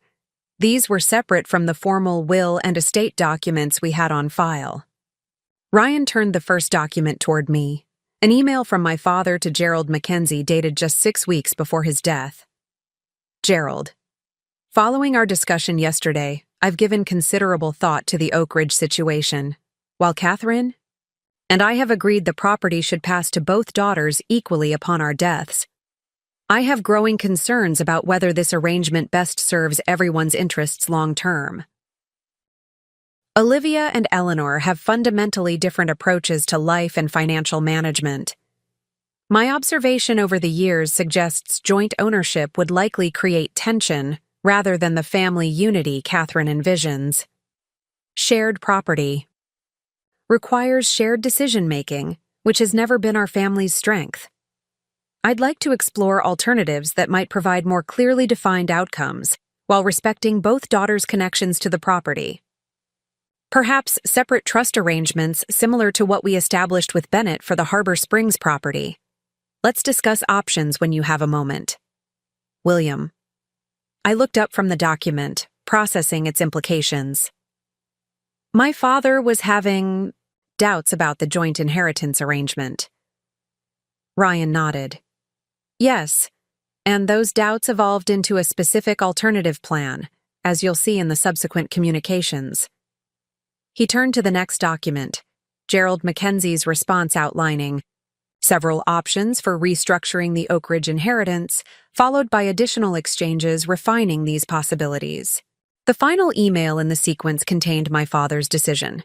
"Gerald, after reviewing the options you've presented, I believe the following arrangement would best address my concerns. 1. Catherine retains lifetime rights to Oak Ridge Manor. 2. Upon Catherine's eventual passing or voluntary relinquishment, Eleanor would receive exclusive ownership of Oak Ridge Manor itself and the surrounding 5 acres. 3. The remaining 35 acres of Oak Ridge property would be sold, with proceeds divided as follows: 70% to Olivia as compensation for not receiving the manor, 30% to Eleanor for property maintenance and upkeep of the manor. This arrangement acknowledges Eleanor's deeper emotional attachment to the house itself while ensuring Olivia receives fair financial consideration. It prevents the complications of joint ownership while honoring both daughters' place in the family legacy. Please draft the necessary documents for my review. Given my declining health, I'd like to finalize these arrangements within the next 2 weeks if possible." William. The implications were clear. My father had developed a specific plan for Oak Ridge that differed significantly from both the original will and my mother's unilateral actions. His solution had acknowledged our different relationships with the property while ensuring equitable financial outcomes. "These are the instructions my father was working from," I asked, scanning the document again. "The plan he intended to implement before his death?" Ryan's expression held genuine regret. "Yes. According to notes in the file, my father had begun drafting the necessary documents, but they remained uncompleted when your father passed somewhat more suddenly than expected. In the aftermath, with the original will still legally binding and your mother as executor, these preliminary discussions were unfortunately overlooked." "Overlooked," I repeated, the word inadequate for the significant consequences of this administrative failure. So my father had specifically decided that Eleanor should eventually have the house, but with substantial financial compensation to me from the sale of the additional acreage. That appears to be his clear intention based on these documents, Ryan confirmed. While not legally executed, the instructions are explicit and detailed. I sat back in the leather chair, absorbing this revelation. My father had anticipated exactly the problems that had now emerged, the differing attachments Eleanor and I had to Oak Ridge, the challenges of joint ownership, the need for equitable but not identical inheritance. He had devised a solution that respected these differences while maintaining financial fairness. "Does my mother know about these documents?" I asked. "Not yet. Given the personal nature of the situation and your father's clear concern for both daughter's interests, I thought it appropriate to speak with you first before approaching Catherine." The consideration was appreciated, but raised obvious questions. "What exactly are you suggesting we do with this information?" "The property transfer to Eleanor is already complete." Ryan leaned forward slightly. "The transfer your mother executed covers the entire Oak Ridge property, both the manor house with its immediate grounds and the additional acreage your father specified should be sold with proceeds primarily benefiting you. While the house transfer might align with your father's ultimate intentions, the transfer of all surrounding property directly contradicts his expressed wishes." "And this gives me some legal recourse?" I asked, professional training automatically assessing practical implications. "It provides significant leverage, certainly. These documents clearly establish your father's intentions regarding the property division. While not formally executed as legal instruments, they represent compelling evidence of his wishes that a court would likely find persuasive." He paused, choosing his next words carefully. "However, legal action isn't the only possibility. These documents could serve as the basis for negotiation, a way to honor your father's intentions without protracted litigation." The suggestion resonated with the perspective I'd gained at Point Haven. Weeks earlier, learning about these documents might have triggered an immediate push for legal redress, a way to challenge my mother's unilateral action and force recognition of my interests. Now, I saw a different potential outcome. "May I have copies of these documents?" I asked. Ryan nodded, sliding a folder toward me. "I've prepared complete copies for your records. I should note that while we discussed confidentiality regarding Point Haven earlier, these documents presenting your father's intentions for Oak Ridge don't carry the same restrictions. I am ethically obligated to share this information with all relevant parties, including your mother." "I understand," I replied, appreciating his transparency. "How do you suggest proceeding?" "I believe a family meeting with legal representation present would be appropriate. My father would be willing to facilitate, given his long relationship with your family and his direct involvement in these discussions with William." As I left the Mackenzie and Powell offices 30 minutes later, the folder of documents secure, in my portfolio, I felt a complex mixture of emotions. Vindication, certainly. Confirmation that my father had intended equitable treatment despite my mother's subsequent actions. But also a sense of possibility rather than grievance, an opportunity to implement a solution that honored my father's thoughtful planning. Instead of returning to my apartment, I found myself driving to a small park overlooking the river that wound through the city. Sitting on a bench beneath maple trees beginning their autumn transformation, I reviewed the documents again, absorbing their full significance. My father had seen our family dynamics with remarkable clarity. He had recognized Eleanor's emotional attachment to Oak Ridge itself, her connection to the physical space where she had always felt most secure. He had equally understood my more practical relationship with the property, appreciating its value and legacy, but not needing daily connection to its rooms and grounds. His solution had been elegantly balanced. Eleanor would have the home she loved. I would have financial resources reflective of my inheritance share. Neither of us would be entangled in joint ownership that would inevitably create conflict given our different priorities and approaches. Yet my mother had disregarded this careful planning, transferring everything to Eleanor without consultation or compensation. Whether from misguided protectiveness toward my sister or fundamental disregard for my interests, her actions had created precisely the family fracture my father had sought to prevent. The revelation of these documents changed the fundamental nature of the situation. No longer was I simply the excluded daughter seeking recognition. I now stood as the representative of my father's clear intentions, intentions that had been overlooked and overridden.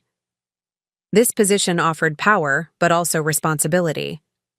I could use these documents as weapons in a family battle, forcing compliance through legal pressure. Or I could offer them as a pathway to the solution my father had envisioned, a way for all of us to honor his wishes while moving forward with healthier family dynamics. The choice seemed clear, informed by my time at Point Haven and the perspective it had provided. My goal wasn't to win a family power struggle, but to establish relationships based on mutual respect rather than entrenched patterns. These documents provided leverage not for victory, but for transformation. I texted Eleanor, "Back in the city, some important information has emerged regarding Dad's intentions for Oak Ridge. Would like to meet with you, just us, before any larger family discussions. Tomorrow evening possible?" Her response came quickly. "Yes. My place at 7? Kids will be at their father's." Next, I drafted a brief professional email to Ryan Mackenzie. "Thank you for sharing these important documents. I would like to discuss them with my sister privately before proceeding with any formal family meeting. I'll be in touch regarding next steps after our conversation." As the afternoon sun filtered through maple leaves, casting dappled shadows across the pathway, I reflected on how dramatically circumstances had shifted in just 2 weeks. From discovering my mother's unilateral action regarding Oak Ridge, to learning of my father's unexpected provision of Point Haven, to now uncovering his specific intentions for dividing the family estate, each revelation had altered my understanding and options. Yet the most significant change wasn't external, but internal. My evolving perspective on what truly mattered in this situation. The financial implications remained important, certainly, but more essential was the opportunity to reshape family relationships that had been dysfunctional for decades. My father had attempted this transformation through property arrangements, planning carefully to prevent exactly the conflict that had now emerged. Though those plans had gone unimplemented during his lifetime, they still offered a blueprint for resolution, not just of the property dispute, but of the underlying patterns that had created it. As I gathered my things and walked back toward my car, a sense of clarity and purpose accompanied me. Tomorrow's conversation with Eleanor would be challenging, but potentially transformative. Rather than approaching it from a position of injury or grievance, I would offer the opportunity for us both to honor our father's wishes while establishing new patterns of mutual respect. The path forward wasn't about winning or losing, but about creating relationships worthy of my father's thoughtful care. That, I realized, would be his true legacy. Not the properties themselves, but the possibility of family connections built on understanding rather than obligation, on recognition rather than resentment, on genuine respect rather than rigid roles. With this clarity guiding me, I drove home to prepare for a conversation that might finally break the patterns of a lifetime. Eleanor's townhouse reflected her artistic sensibilities. Walls painted in warm terracotta and sage green, eclectic furniture arranged for conversation rather than symmetry, and her own paintings displayed alongside collected pieces from local artists. Though smaller than Oak Ridge, the space carried her distinctive touch in every corner. She greeted me with a tentative hug, the first physical contact we'd had since our confrontation at the family estate. "You look different," she observed, stepping back to study me. "More. I don't know. Centered?" 2 weeks at a lighthouse will do that, I replied with a small smile. It was exactly what I needed. Eleanor led me to her kitchen, where a bottle of wine was already open and breathing on the counter. The space was characteristically chaotic but inviting. Cookbooks stacked beside pottery bowls, herbs growing in mismatched containers on the windowsill, children's artwork magnetized. To the refrigerator. "So this mysterious Harbor Springs place," she began, pouring wine into stemless glasses. "I looked it up online. Seems lovely. Vacation rental?" I accepted the offered wine, deciding how much to reveal immediately. "Something like that. I'll explain more about it soon, but first, how are things with you and the kids? And with Mom?" Eleanor leaned against the counter, absently tucking a strand of auburn hair behind her ear. "The kids are good. Lucas made the soccer team, which has been a confidence boost. Sophia's having some friendship drama, but that seems to be the perpetual state of 10-year-old girls." She took a sip of wine before continuing. "As for Mom, complicated. She's been unusually reflective since your departure. Initially defensive, of course, but gradually more willing to consider other perspectives. We had a rather intense conversation last week about family patterns that would have been unimaginable before all this happened." The shift in Eleanor's tone was notable, more self-aware, less defensive than during our previous interactions. "That sounds like progress," I offered. "It is," she agreed, "though we still have significant ground to cover. But you didn't come here to discuss my evolving relationship with Mom. You mentioned important information about Dad's intentions?" I reached for my portfolio, removing the folder Ryan had provided. "Yes, some documents have emerged from the Mackenzie firm that shed light on what Dad actually wanted for Oak Ridge." Eleanor's expression tightened slightly, wariness replacing curiosity. "What kind of documents?" Rather than interpreting her reaction, I simply presented the facts. Correspondence between Dad and Gerald Mackenzie from the weeks before his death. They were discussing specific plans for Oak Ridge that differ significantly from both the original will and Mom's recent actions. I passed her the key email containing our father's detailed instructions. Eleanor read it silently, her expression shifting from concern to surprise, and finally to a complex mix of emotions too layered to easily name. "He wanted me to have the house," she said quietly when she finished reading. "But for you to receive compensation from selling the additional acreage." "Yes," I confirmed. "He recognized our different relationships with Oak Ridge while ensuring equitable financial outcomes." Eleanor set the document down carefully, as if it might disintegrate. "Under pressure. Why didn't this happen?" "Why weren't these instructions followed?" According to Ryan Mackenzie, Dad's decline accelerated before the formal documents could be completed. After his death, with Mom as executor and the original will still legally binding, these preliminary discussions were overlooked. "Overlooked," Eleanor repeated, echoing my own response to that inadequate explanation. "So Mom either didn't know about Dad's intentions or chose to ignore them when she transferred everything to me." "That's what we need to determine," I said. "Ryan hasn't shared these documents with Mom yet. He approached me first, but he's ethically obligated to inform all relevant parties." Eleanor refilled her wine glass, movements deliberate as she processed this information. "These documents give you legal standing to challenge the property transfer, don't they?" The question was direct, unembellished with justifications or defenses, another sign of our evolving communication. "Yes," I acknowledged. "While not formally executed, they provide compelling evidence of Dad's intentions that a court would likely find persuasive." Eleanor nodded slowly, accepting this reality without immediate protest. "So what happens now? Do we enter some protracted legal battle over Oak Ridge?" That's one possibility," I said, "but not the one I'm proposing." Her eyebrows lifted slightly. "What are you proposing?" I took a measured breath, organizing thoughts that had crystallized during my time at Point Haven. "I'm proposing we implement Dad's solution, the one he didn't live long enough to formalize. You keep Oak Ridge Manor and the immediate grounds. The additional acreage is sold, with proceeds divided according to Dad's specified percentages." Eleanor studied me, with undisguised surprise. "You're not going to fight for half of everything? You could, with these documents." "I could," I agreed. "But that wasn't what Dad wanted.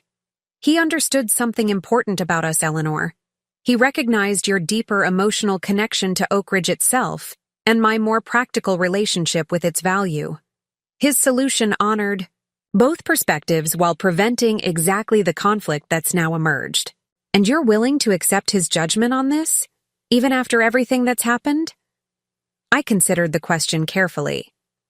Dad's solution makes sense, not because he was our father and we should automatically defer to his wishes, but because he saw our family dynamics with remarkable clarity. He recognized both our differences and our shared heritage, and found a way to honor both. Eleanor moved from the counter to the kitchen table, gesturing for me to join her. The documents lay between us as she sorted through her thoughts. "The irony is that Mom's attempt to protect me has actually put me in an impossible position," she said finally. "By transferring everything without your knowledge or consent, she created a situation where I'm either complicit in your disinheritance or forced to reject her gift." Dad anticipated exactly this problem, I noted. He saw that joint ownership would create tension, but completely favoring one daughter would create resentment. His middle path acknowledged our different needs while maintaining equity. Eleanor tapped her fingers lightly on the table, a habit from childhood that emerged during moments of deep consideration.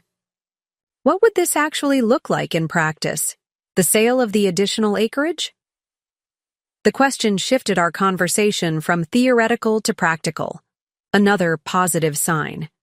The property survey already distinguishes the manor's immediate grounds from the larger parcel. We could work with a real estate specialist to determine optimal division and timing for sale. And you would receive 70% of the proceeds?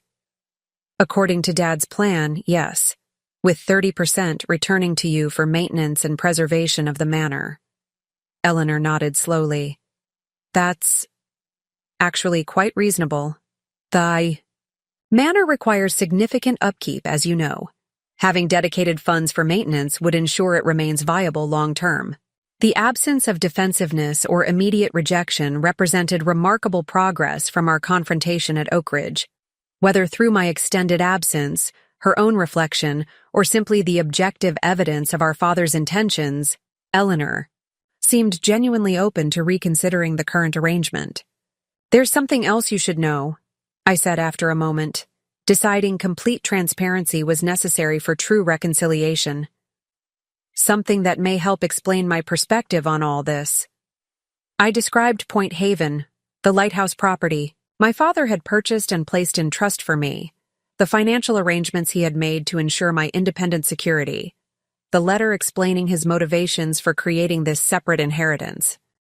Eleanor listened without interruption, her expression transitioning from surprise to understanding, and finally to a rueful smile.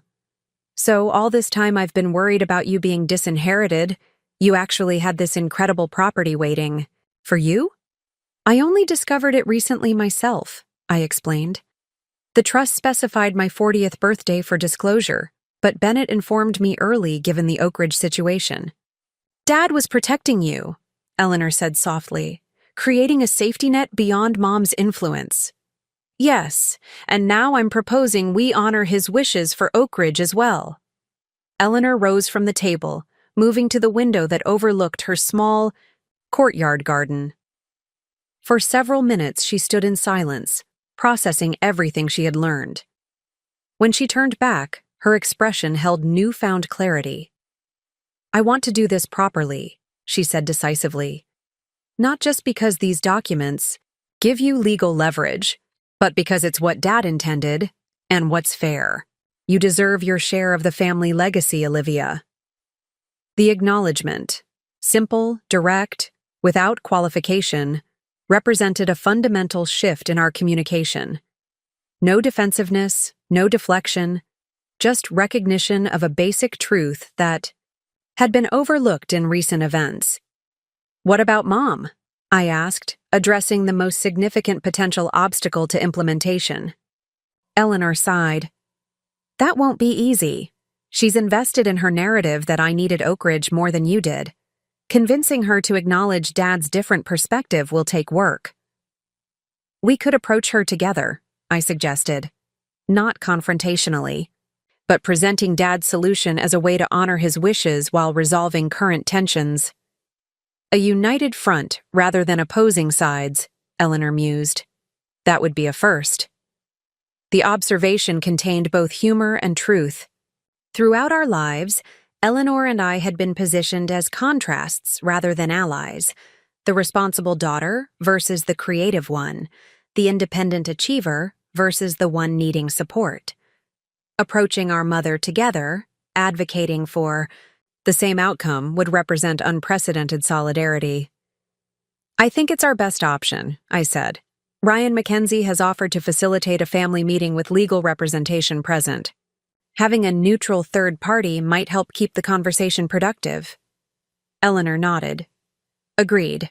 And having Gerald Mackenzie there, someone Mom respects who can confirm these were actually Dad's intentions, will be crucial.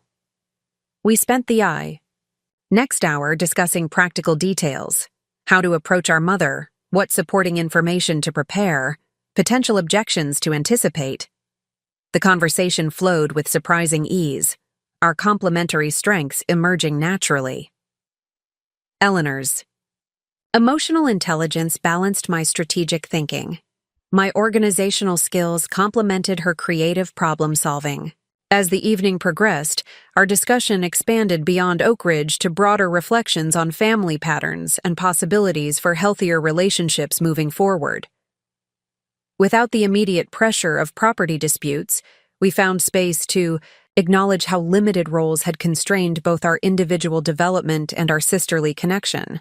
I've envied your independence, Eleanor admitted as we moved to her living room with fresh glasses of wine. The way you built your career, your confidence in making decisions. Mom always emphasized how I needed protection, how I couldn't manage on my own. While I envied your freedom to pursue your passions, I countered. The support you received when taking creative risks, the emotional connection you maintained with Mom. These acknowledgments of how family dynamics had affected us differently yet significantly created new understanding between us. Not immediate resolution of decades of established patterns, but recognition that different experiences could exist simultaneously, each valid from its own perspective. As the evening concluded, we stood in Eleanor's entryway, the folder of documents secured in my portfolio for the upcoming conversation with our mother. The tentative hug that had greeted me was replaced by a more substantial embrace, one containing both apology and promise. Thank you, Eleanor said as we separated, for approaching this with fairness rather than justifiable anger, for seeing a path forward instead of just focusing on past injustice. We have Dad to thank for that, I replied. He saw us more clearly than we saw ourselves, and created a solution that respected both our differences and our shared heritage. Driving home through nighttime city streets, I reflected on the remarkable shift that had occurred in just one evening. The documents proving my father's intentions had provided necessary validation, certainly. But more significant was Eleanor's willingness to acknowledge the unfairness of the current arrangement and commit to rectifying it. Not from legal pressure, but from genuine recognition of equitable family responsibility. The conversation ahead with our mother would undoubtedly prove challenging. Catherine Caldwell's certainty in her own judgment had shaped our family dynamics for decades. Convincing her to acknowledge alternative perspectives, particularly those that contradicted her actions, would require patience and persistence from both her daughters. Yet for the first time, that challenge would be faced with Eleanor and me standing together rather than positioned on opposite sides of a family divide. That solidarity itself represented victory beyond property arrangements or financial distributions, the possibility of relationship based on mutual respect rather than prescribed roles. As I arrived home, I sent a brief update to Ryan Mackenzie, confirming our readiness to proceed with a family meeting and our preference for Gerald's participation given his direct knowledge of our father's intentions. The legal framework would provide necessary structure, but the real work would happen through honest conversation and willingness to honor both our father's wishes and each other's legitimate needs. The path forward had become clear. Not easy, certainly, but illuminated by understanding that transcended property disputes. Whatever the outcome of our conversation with our mother, Eleanor and I had already begun reconstructing our relationship on healthier foundations, stepping beyond the limiting roles that had defined us for too long. That transformation, I reflected as I prepared for sleep, represented the true inheritance my father had hoped to secure for his daughters. The Mackenzie and Powell conference room felt different this time, no longer just a professional setting, but the stage for a pivotal family moment. Gerald Mackenzie himself had agreed to facilitate, bringing the gravitas of his 40-year legal career and long association with our family to the proceedings. His son Ryan would also attend, primarily to manage documentation and procedural matters. Eleanor and I arrived together by deliberate choice, carpooling from a coffee shop where we'd spent an hour reviewing our approach. We had agreed to present a united position. Regardless of our mother's response, we would proceed with implementing our father's intended solution for Oak Ridge. This solidarity represented a significant shift in our sister dynamic, moving from the competitive positioning our mother had always fostered to mutual support for equitable resolution. Mother arrived precisely on time, as was her habit. Her composed entrance faltered momentarily when she noticed Eleanor and me sitting together on one side of the conference table rather than separated as she might have expected. Her greeting was polite but cautious, her elegant appearance. Tailored navy suit, pearls, immaculate silver bob, projecting the unflappable dignity she had cultivated throughout her life. Gerald Mackenzie welcomed everyone with professional warmth, establishing the meeting's purpose with clear, measured language. We're gathered to discuss recently discovered documents pertaining to William Caldwell's intentions for Oak Ridge Manor and to determine appropriate steps forward in light of this information. Mother's eyebrows lifted slightly. Recently discovered documents? What exactly are we discussing, Gerald? Gerald nodded to Ryan, who distributed folders containing the email correspondence and related materials. Approximately 6 weeks before William's passing, he and I engaged in detailed discussions regarding specific plans for Oak Ridge that differed from the arrangements in his formal will.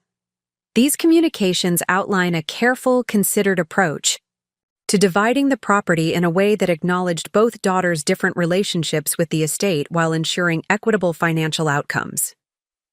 Mother opened the folder slowly, her reading glasses perched on the bridge of her nose as she reviewed the contents. Her expression remained carefully neutral, though the slight tightening around her mouth revealed growing tension as she absorbed our father's explicit instructions. When she finally looked up, she addressed Gerald rather than either of her daughters. These appear to be preliminary discussions, not executed legal documents. William never mentioned these plans to me. They were preliminary in form, but quite specific in substance, Gerald confirmed.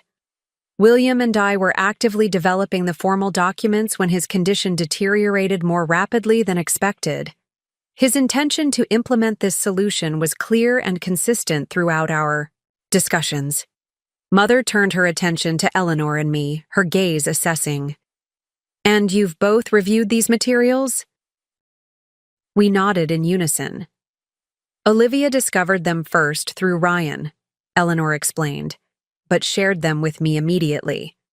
We've discussed Dad's plan extensively." Mother's eyes narrowed slightly at this evidence of our collaboration. "I see. And what conclusion have you reached from these incomplete preparations?" I leaned forward slightly, maintaining eye contact with my mother. "We believe Dad's solution represents a thoughtful approach that respects everyone's interests. Eleanor maintains ownership of Oak Ridge Manor itself with the immediate grounds, while the additional acreage is sold with proceeds divided according to Dad's specified percentages. This arrangement acknowledges my connection to the house. While ensuring Olivia receives her fair share of the inheritance, Eleanor added. It's what Dad wanted, Mom. He saw our different relationships with Oak Ridge clearly and found a solution that honored both. Mother's fingers tapped lightly on the folder, the only visible sign of her internal processing. What you're proposing would require unwinding the current arrangement, which has been legally executed and recorded. Gerald cleared his throat. From a legal perspective, Catherine, the transfer you executed contradicts William's clear intentions, as documented in these materials. While not formally executed due to his untimely passing, these instructions provide compelling evidence of his wishes, evidence that would carry significant weight in any legal proceeding. The implication was clear, but delivered with professional restraint. Challenging the current arrangement through legal channels was a viable option if necessary. Mother's expression hardened slightly. Are you threatening litigation, Olivia? I'm proposing implementation of Dad's solution, I replied evenly. Not as a threat, but as the fair and appropriate path forward.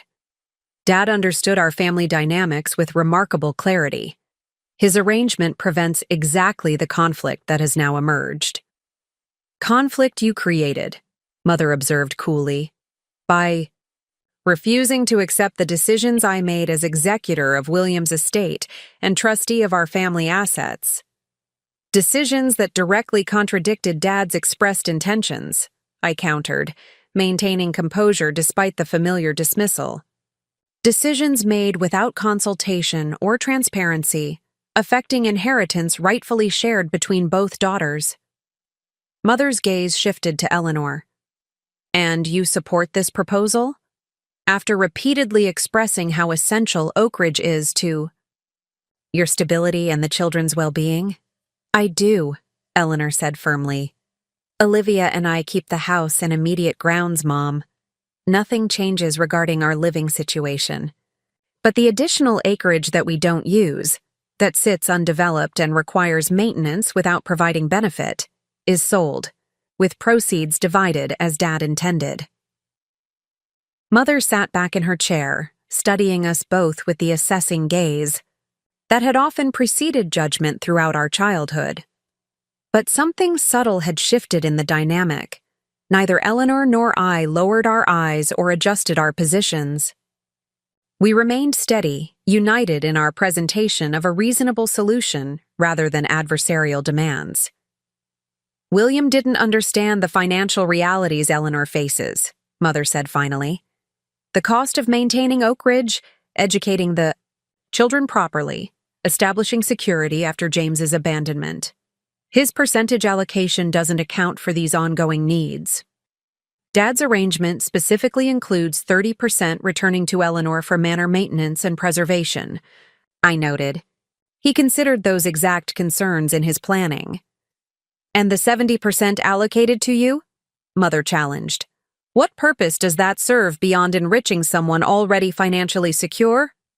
The question revealed the fundamental assumption that had driven her actions, that my independence and professional success somehow diminished my right to equitable inheritance. It was the pattern that had shaped our family dynamics for decades. Eleanor's needs justified special consideration while mine could be dismissed as unnecessary. Before I could respond, Eleanor intervened with unexpected directness. That's unfair, Mom. Olivia deserves her inheritance regardless of her financial situation. Dad's estate isn't meant to address immediate need, but to pass family legacy equitably. To both daughters. Mother's eyebrows rose at this defense from an unexpected quarter. You seem remarkably aligned on this issue. I thought you understood the necessity of securing Oak Ridge fully in your name, Eleanor. I understood your perspective, Eleanor clarified. But learning Dad's actual intentions has changed my view. He found a solution that protects my connection to Oak Ridge while acknowledging Olivia's equal right to inheritance. It's fair, Mom. More importantly, it's what Dad wanted. Gerald Mackenzie, who had been observing the exchange with professional restraint, interjected gently, If I may, Catherine, Having known William for over 30 years and participated in these specific discussions, I can confirm these arrangements reflected his careful consideration of everyone's interests. He valued family harmony and equitable treatment of both daughters, while recognizing their different needs and relationships with Oak Ridge. Mother's composed exterior revealed brief vulnerability, a flicker of uncertainty crossing her features, before the familiar, resolute expression returned. These discussions occurred during William's illness, when his judgment may have been affected by medication and declining health. Gerald shook his head definitively. I can attest to William's complete clarity during these conversations. His reasoning was thoughtful, consistent, and entirely lucid. These instructions represent his considered judgment about the best arrangement for Oak Ridge and for his family's future well-being. A prolonged silence followed as Mother assessed her increasingly limited options.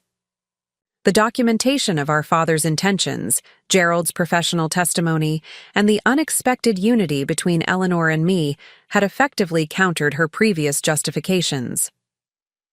What exactly are you proposing as next steps? She asked finally, her tone neutral but resigned. Ryan Mackenzie, who had remained professionally quiet during the exchange, opened a laptop and turned the screen toward us.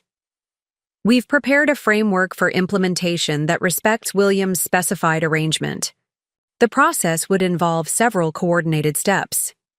He outlined a comprehensive approach: property survey confirmation, appraisal of the additional acreage, development of marketing strategy for the land sale, establishment of appropriate trusts for the eventual proceeds, and legal documentation formally implementing our father's intended distribution. Throughout the presentation, Mother remained silent, her expression revealing little of her internal response. When Ryan concluded, she closed the folder deliberately and looked between Eleanor and me. You've clearly made your decision, regardless of my input or concerns, she observed. I suppose I'm expected to simply approve this restructuring without objection. We're asking you to honor Dad's wishes, Eleanor said quietly. The same way you've always expected us to honor yours. The simple statement contained layers of meaning, acknowledging the pattern of deference Mother had demanded throughout our lives, while suggesting a parallel obligation to respect our father's clearly expressed intentions. Mother's lips pressed together briefly. And if I refuse? If I maintain that the current arrangement best serves family interests? Gerald Mackenzie cleared his throat gently. Catherine, I've known your family for decades and represented William's legal interests with absolute fidelity. While these discussions never reached formal execution, they clearly establish William's intentions for Oak Ridge. Challenging implementation would likely result in protracted legal proceedings with uncertain outcome and definite emotional cost.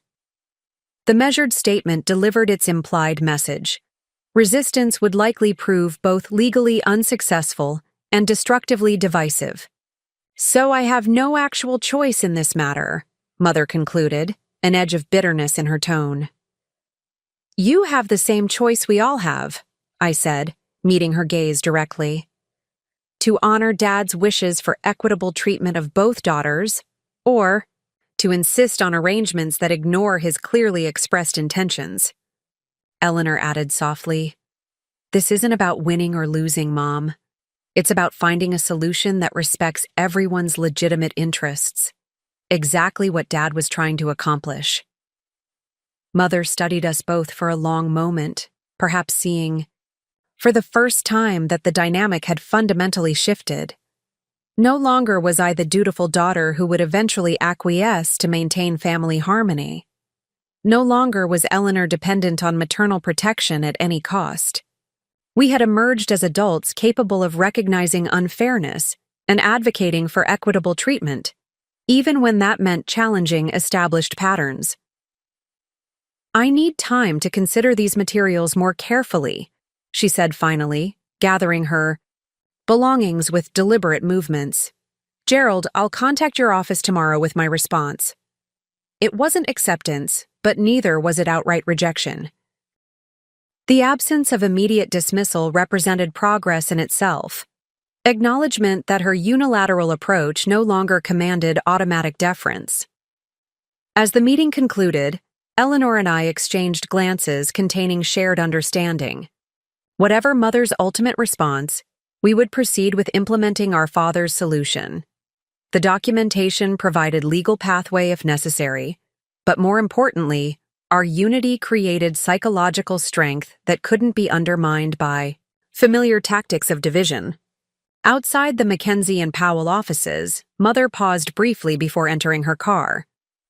"This coordinated presentation was unexpected," she observed, studying us with the assessing gaze that had evaluated our choices throughout childhood. "When did you two become such allies?" "When we started actually talking to each other instead of competing for approval," Eleanor replied with simple honesty. "It's been enlightening, Mom." Mother's expression shifted subtly.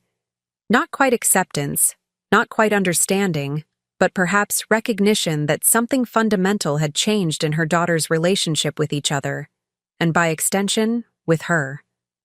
"I'll call you both tomorrow," she said, sliding into her car with characteristic grace.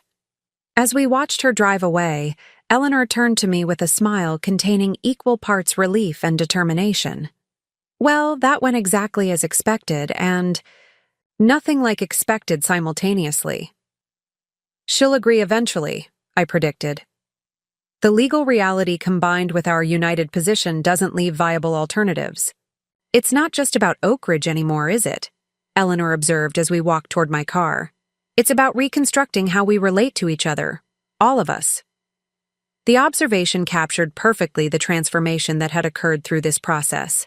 What had begun as property dispute had evolved into fundamental recalibration of family dynamics, relationships built on mutual respect rather than prescribed roles, on recognition of different needs without hierarchy of importance. As we drove, away from the Mackenzie offices, I felt unexpected optimism about the path ahead. Not because all difficulties had been resolved, but because the foundation for healthier resolution had been established. Whatever challenges remained would be navigated from this new position of clarity and mutual support, the true inheritance our father had hoped to secure for his daughters. Mother's call came the following afternoon while I was reviewing client portfolios in my office. Her voice carried its usual composed authority, though a subtle undercurrent of resignation colored her tone. "I've consulted with Gerald further regarding your father's correspondence and considered all perspectives on the situation," she began without preamble. "While I maintain that my decisions were made with the family's best interests in mind, I recognize that William had developed specific intentions for Oak Ridge that differ from the current arrangement. It wasn't quite acceptance, but it was movement." "Thank you for considering the documentation," I replied, keeping my tone neutral rather than triumphant. "What are your thoughts on implementation?" "I've instructed Gerald to proceed with the framework his firm proposed. The property survey should begin next week, followed by appraisal of the additional acreage." She paused briefly. "I expect to be consulted throughout the process, particularly regarding marketing strategy for the land sale. Some parcels have conservation value that should be properly represented." Her insistence on involvement was characteristic. Mother had never relinquished control without maintaining some oversight. But the fundamental shift had been accomplished. Acknowledgement of our father's intended solution and agreement to its implementation. "Of course," I assured her. "This isn't about excluding you from the process, just ensuring the outcome aligns with Dad's expressed wishes." After concluding the call, I immediately contacted Eleanor to share the development. Her relief was audible. "I honestly wasn't sure she would agree without legal pressure," she admitted. "This is significant progress." She's establishing conditions for her cooperation, but the essential point is acceptance of the restructuring, I observed. I suspect Gerald helped her understand the limited alternatives. Or perhaps she's recognizing that her daughters are united in this matter, Eleanor suggested. and that old patterns of division won't succeed anymore. The observation contained important truth. Mother's approach to family management had always involved separate handling of her daughters, different expectations, different forms of support, different types of approval. Our solidarity represented unprecedented challenge to this established system. Over the following weeks, the implementation process proceeded with remarkable efficiency. Property boundaries were confirmed through professional survey. Appraisals established current market value for both Oak Ridge Manor with its immediate grounds and the additional acreage designated for sale. Ryan Mackenzie coordinated development of legal documentation to formalize the arrangement, incorporating specific language from our father's correspondence to ensure alignment with his expressed intentions. Throughout this period, Eleanor and I maintained regular communication, collaborating on decisions and presenting unified positions when our mother attempted to modify aspects of the implementation. This continued solidarity gradually shifted the family dynamic, mother's automatic authority giving way to more collaborative discussion, her unilateral decisions replaced by negotiated agreements. 3 months after our confrontation in the Mackenzie offices, we gathered again to sign the final documentation. The December afternoon brought early darkness, the conference room windows reflecting our images against the black glass as Gerald Mackenzie distributed the prepared documents. These materials accomplish several important objectives, he explained, his manner both professional and personal after decades of family association. First, they formalize Eleanor's ownership of Oak Ridge Manor with its immediate 5 acres, ensuring continuation of the current living arrangement. Second, they establish framework for sale of the additional 35 acres, with proceeds to be distributed according to Williams' specified percentages. Third, they create appropriate trusts for both daughters, structured for optimal tax, treatment, and long-term asset management. Mother reviewed each document carefully before signing, her reading glasses perched precisely on her nose, her fountain pen making deliberate strokes on the signature lines. Her acquiescence remained pragmatic rather than enthusiastic, but the fundamental shift had been accomplished: recognition of equitable treatment for both daughters rather than prioritization of one over the other. As we concluded the signing, Gerald raised an unexpected toast with sparkling water served in crystal glasses kept for special client occasions. "To William's wisdom and foresight," he said, his voice carrying genuine emotion after nearly 40 years of friendship with our father, "and to family resolution that honors his intentions while creating foundation for future harmony." To the EI, simple ceremony marked formal conclusion of the property dispute, but the deeper transformation of family relationships continued evolving beyond legal documentation. In the weeks that followed, subtle shifts occurred in our interactions. Changes, small individually but cumulatively significant. Mother began consulting both daughters on family decisions, rather than announcing predetermined outcomes. Eleanor demonstrated increasing independence, making choices without automatically seeking maternal approval. I expressed opinions more directly, no longer filtering perspectives through the lens of anticipated family reaction. Most notably, Eleanor and I continued developing relationship independent of our mother's mediation.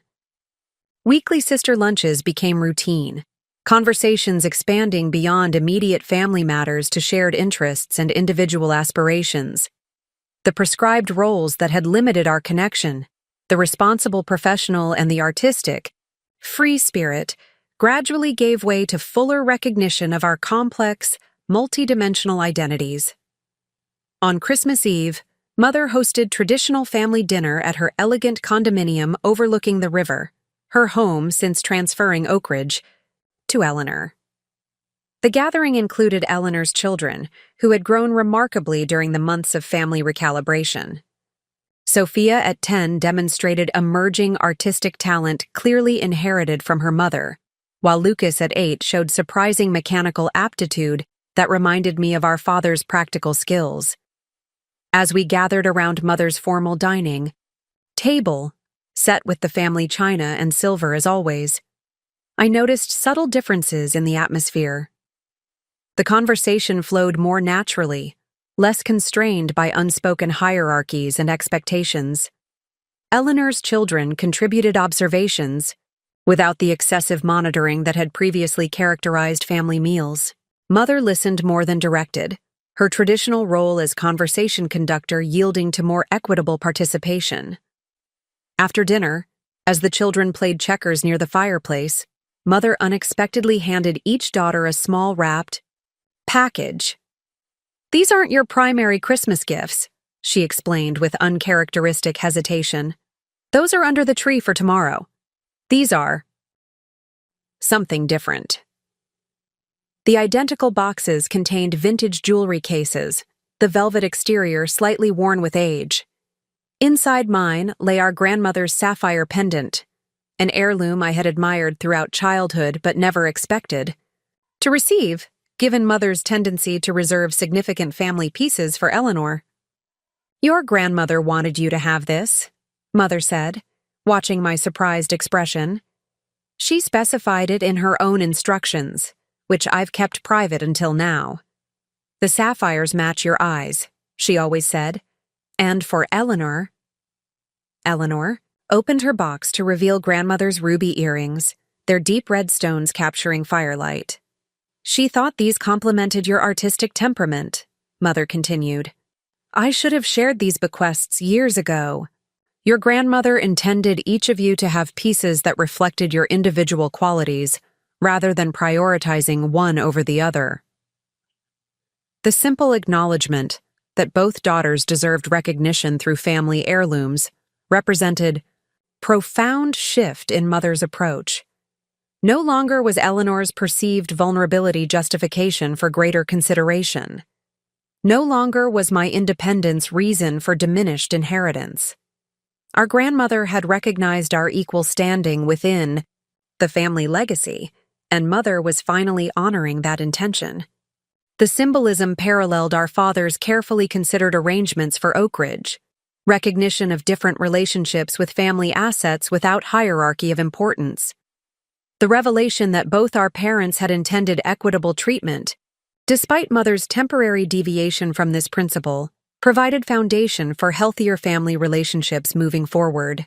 As the evening concluded, I found myself on Mother's balcony despite the December chill, watching city lights reflected on the river's dark surface.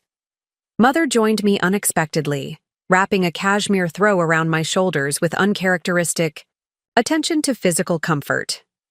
"Up next, you've got 2 more standout stories right on your screen. If this one hit the mark, you won't want to pass these up. Just click and check them out, and don't forget to subscribe and turn on the notification bell so you don't miss any upload from us."